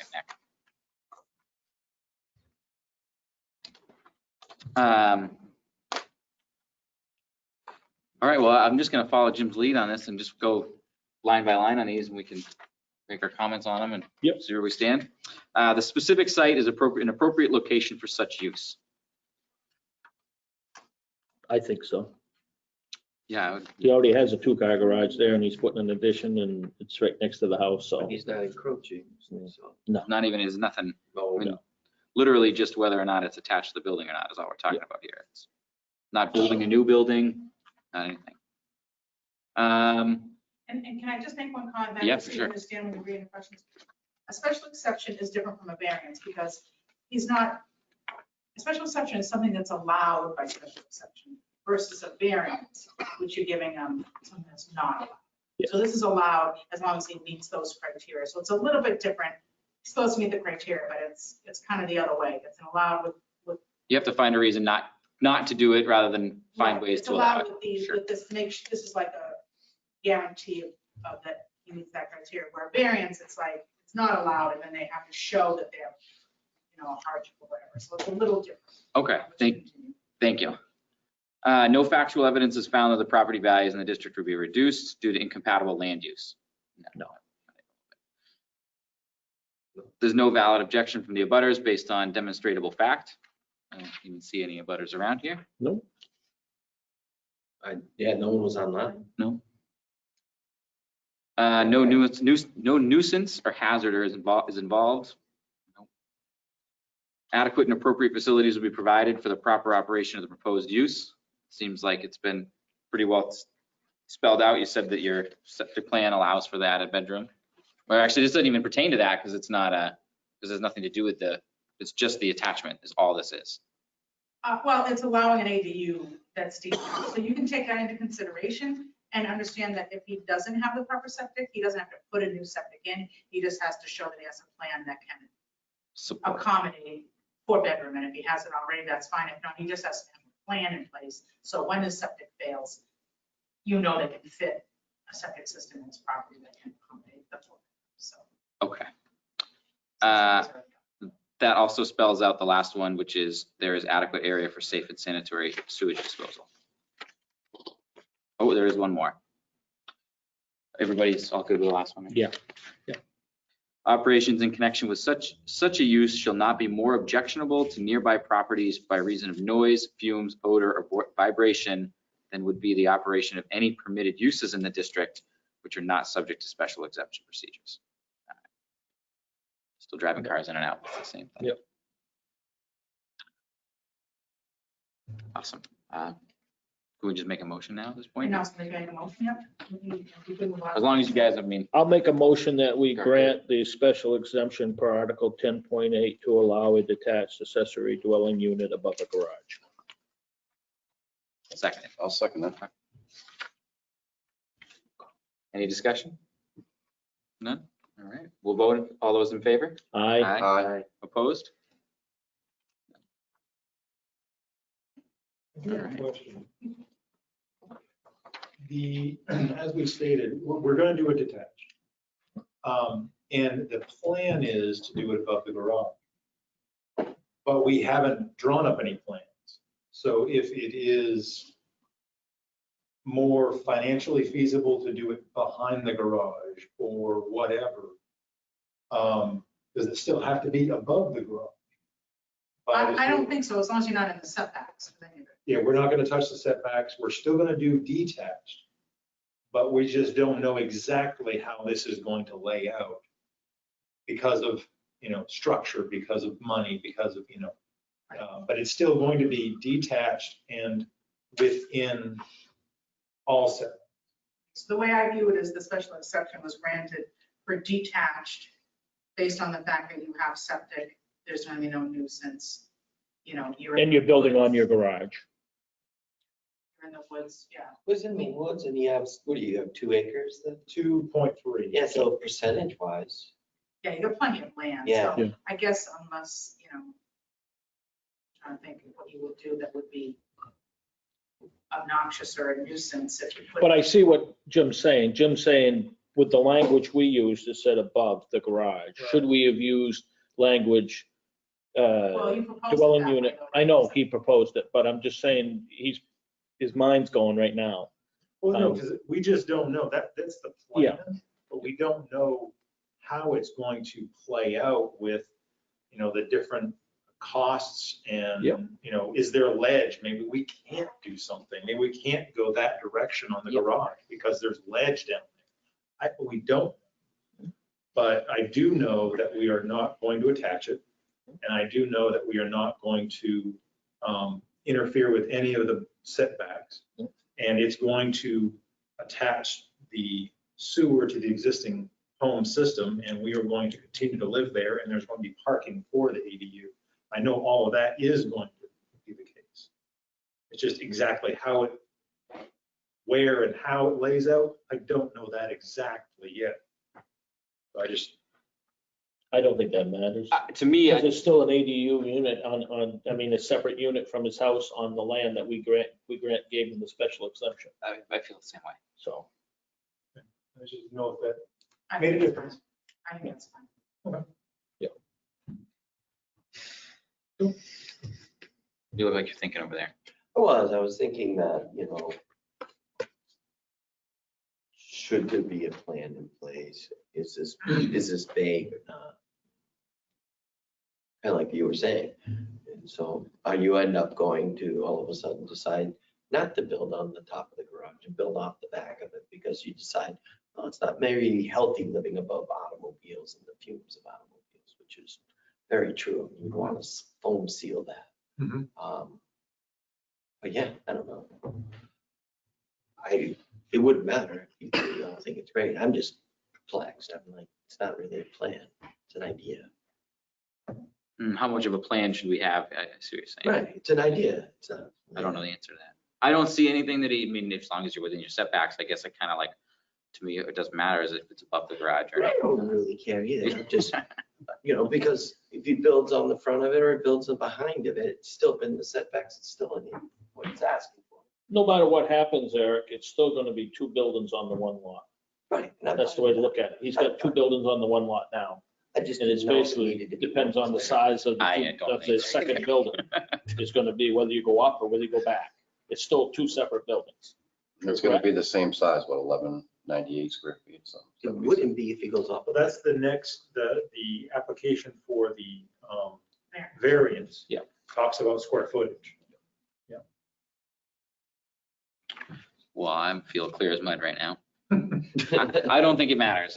I don't see a change. We already approved it. No, we've already approved it. He's fine. Okay. No, I think he's Let's fine, move on no to matter the whether he wants to go up or go back, it makes no difference. It's 2 buildings on the lot.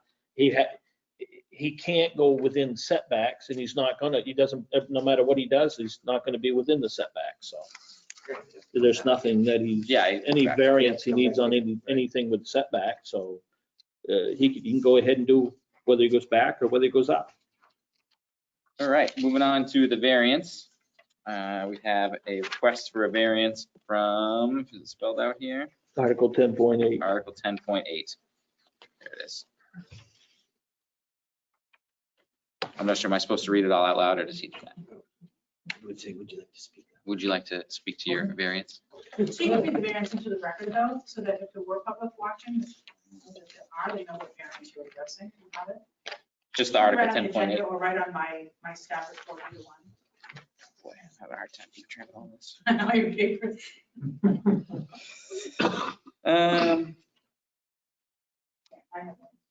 I just have his article, his letter. Well, it's an article of variance. I'm gonna have to be more prepared next time. I didn't realize you were I leaving. hope you're gonna be chairing, Gosh. right? Yeah. Sorry. It's spraying on you. So you Throw just them did under the this bus. one? Yes, Now you're gonna okay, do we're doing that variance, right okay. there. All right. So we're doing a variance from Article 10.8 to allow a detached accessory unit, dwelling unit of 1,100 square feet where 750 is allowed. Well, I'll go through the reason for the square footage request, and then I'll go through the different, 5 different variance criteria. So we're requesting a variance to build a detached accessory dwelling unit up to 1,100 square feet,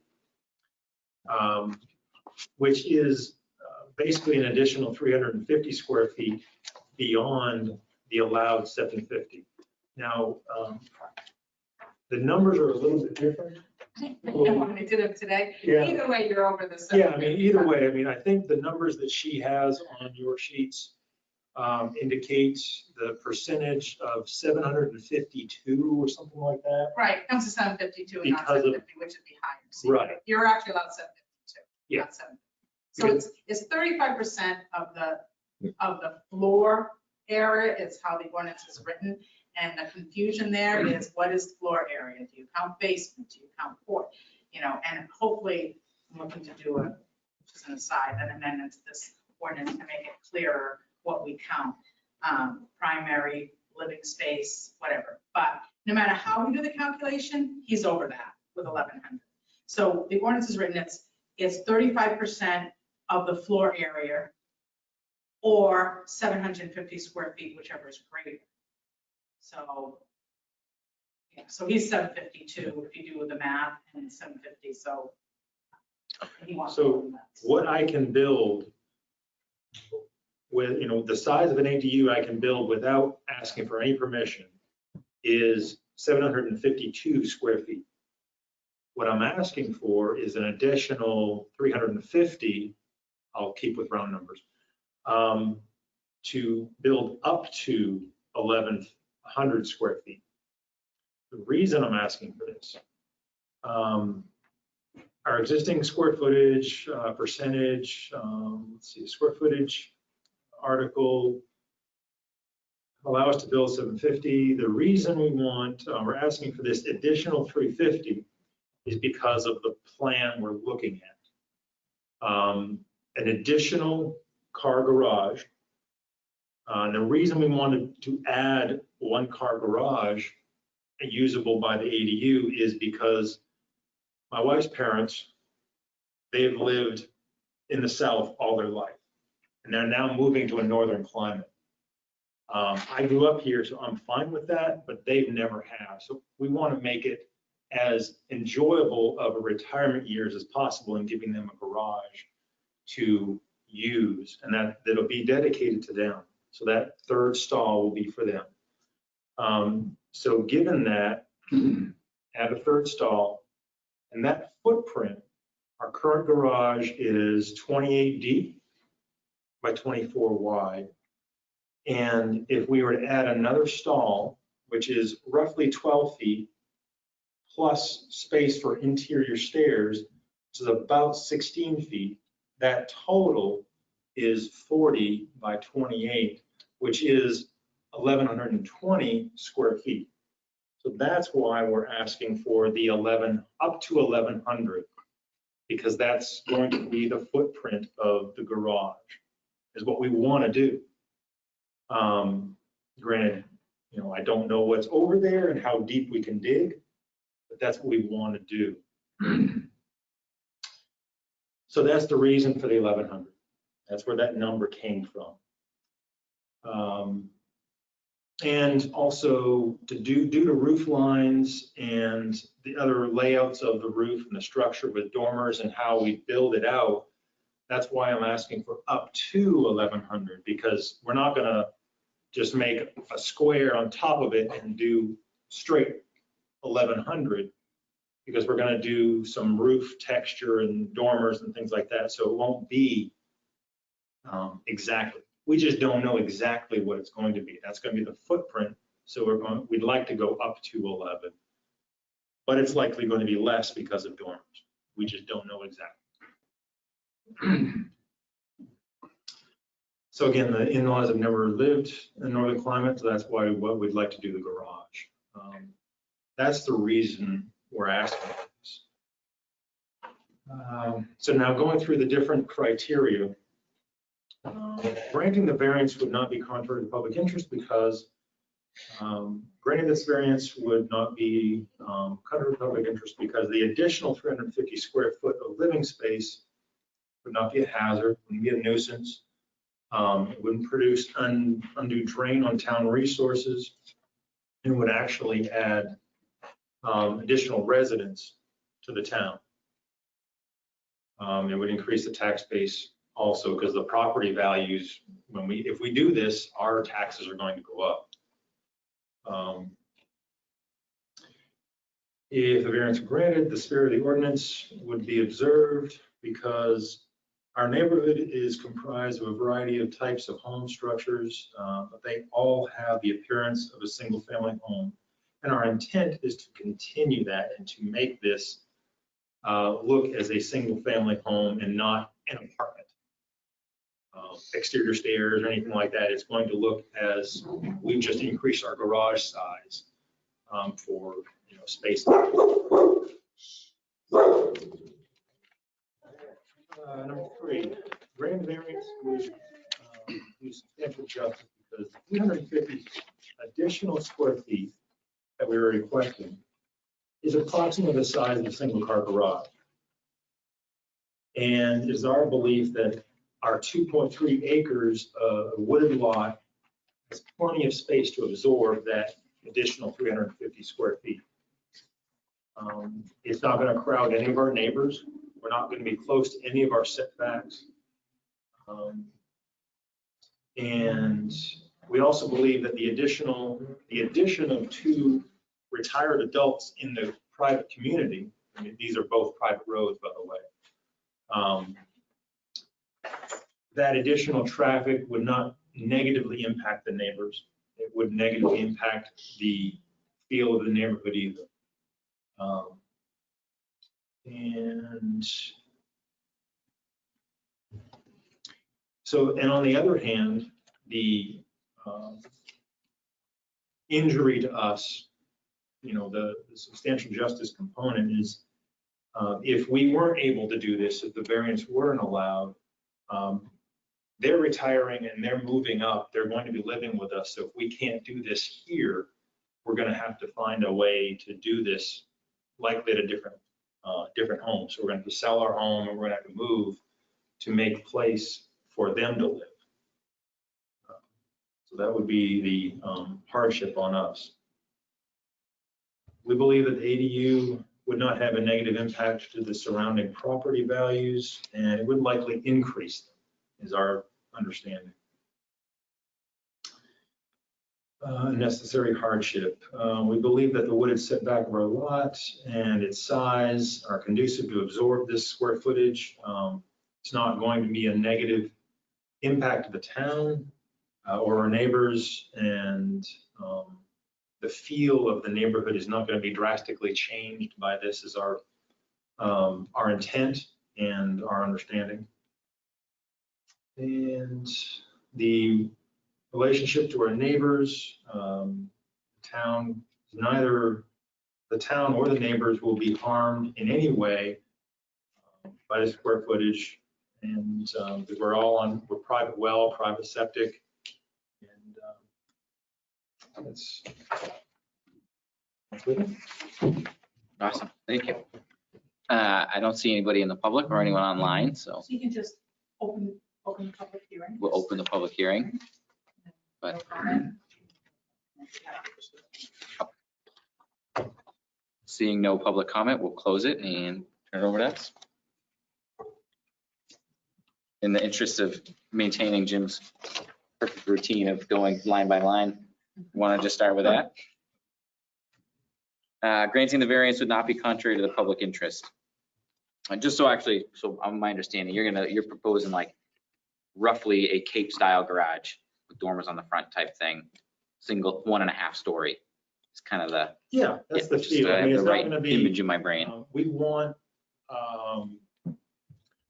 the roof lines and the feel of the Cape style garage in their living space. We don't want just a box. Right. We want to give it character. So yes, the roof lines, the dormers, that will all be part of this. And the additional garage stall doesn't count against it. It's just that by going to 3 stories, increases the footprint of the second story. And that's where that number comes from, right? Living space. Living, Yes. right. Yeah, we don't, he can put 4 garages, I guess, he can build his garage as big as he likes. Right. But obviously, because the garage is bigger, he's not gonna pop it on half of the garage, right? Right. Is his point. Yeah, no, I totally agree. I'm just making sure that I understand all these things, right? No, I don't believe this is contrary to the public interest. It would maintain the character of a single family home, and I think that more and more people are going to be living multi-generation as time goes on here. If the variance were granted, the spirit of the ordinance would be observed. Again, he is just, make sure I have this specifically tied right back. I mean, 750 feet to try to get 2 people to live in is Well, I think it's a wooded lot and it's in a neighborhood that the houses are spread out and it's gonna still look like the neighborhood because he's got a 2-car garage there now. So it's not gonna change anything. it's going to look like a 3-car garage. Oh, yeah. Yep. So you would that all becomes Yeah. So no, I think 2. I'm in agreement. I think the spirit of the ordinance is to keep from outrageous large buildings that don't I fit. think what would look foolish is to have a small little top on top of his garage. Big garage, for Sorry sure. about that. Granting the variance would do substantial justice. I don't see this granting this variance doing any harm to the public, and I see turning it down would certainly be an injustice to him. Yep. If the variance, what's that? It'd be awful hard to find a new house. Yeah, no In this kidding. market, it'd be impossible. If the variance were granted, the values of the surrounding properties would not be diminished. I don't think at all. No. That'd be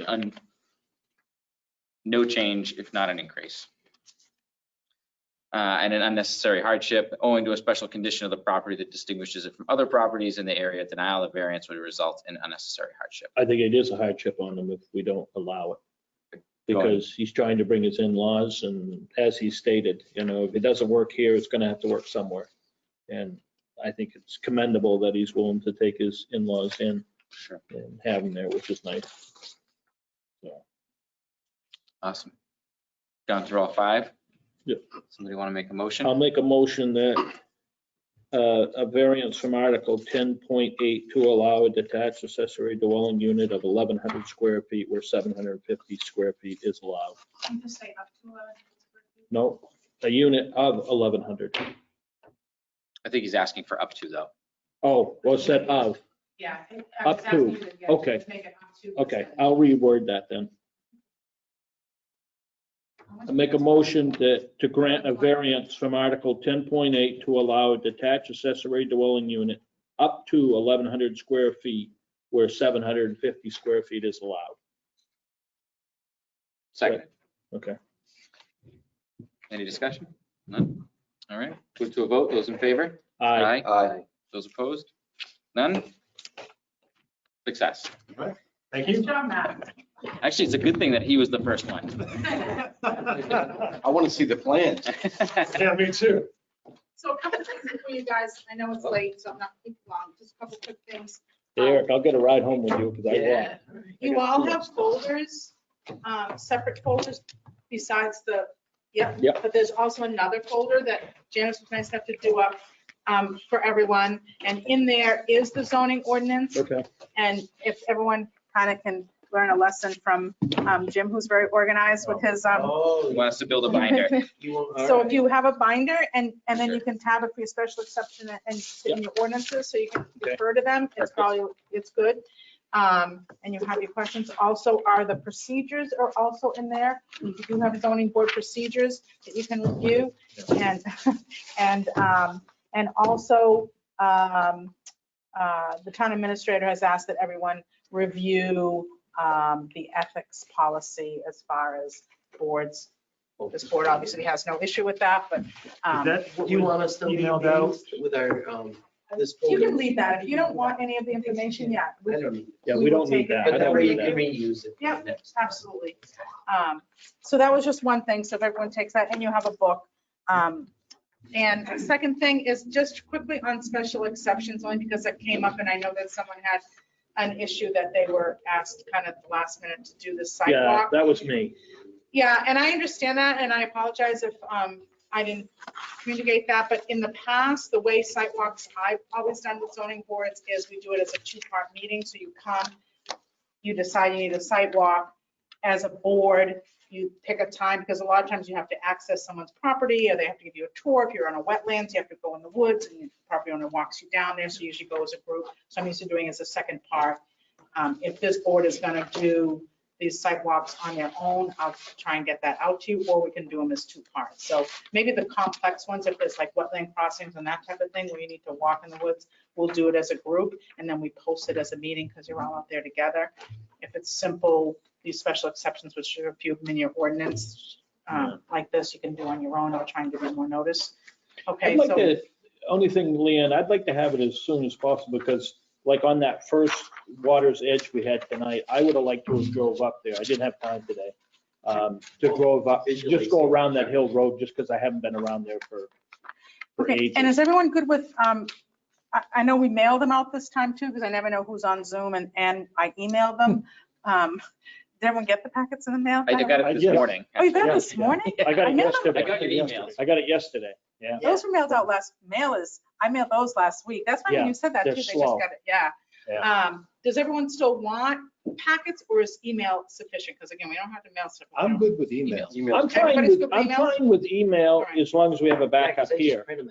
Yeah. Okay, so we'll email them, and then we can put hard copies at the meetings? Yes. Yeah, hard copies here and email, that's typical. Does that Okay. work? Yeah, it'd be nice to have, like I said, a week, that way gives us a chance, like for me on the weekend, to run and see, so I can at least familiarize myself, because I didn't even know where Hill Road was.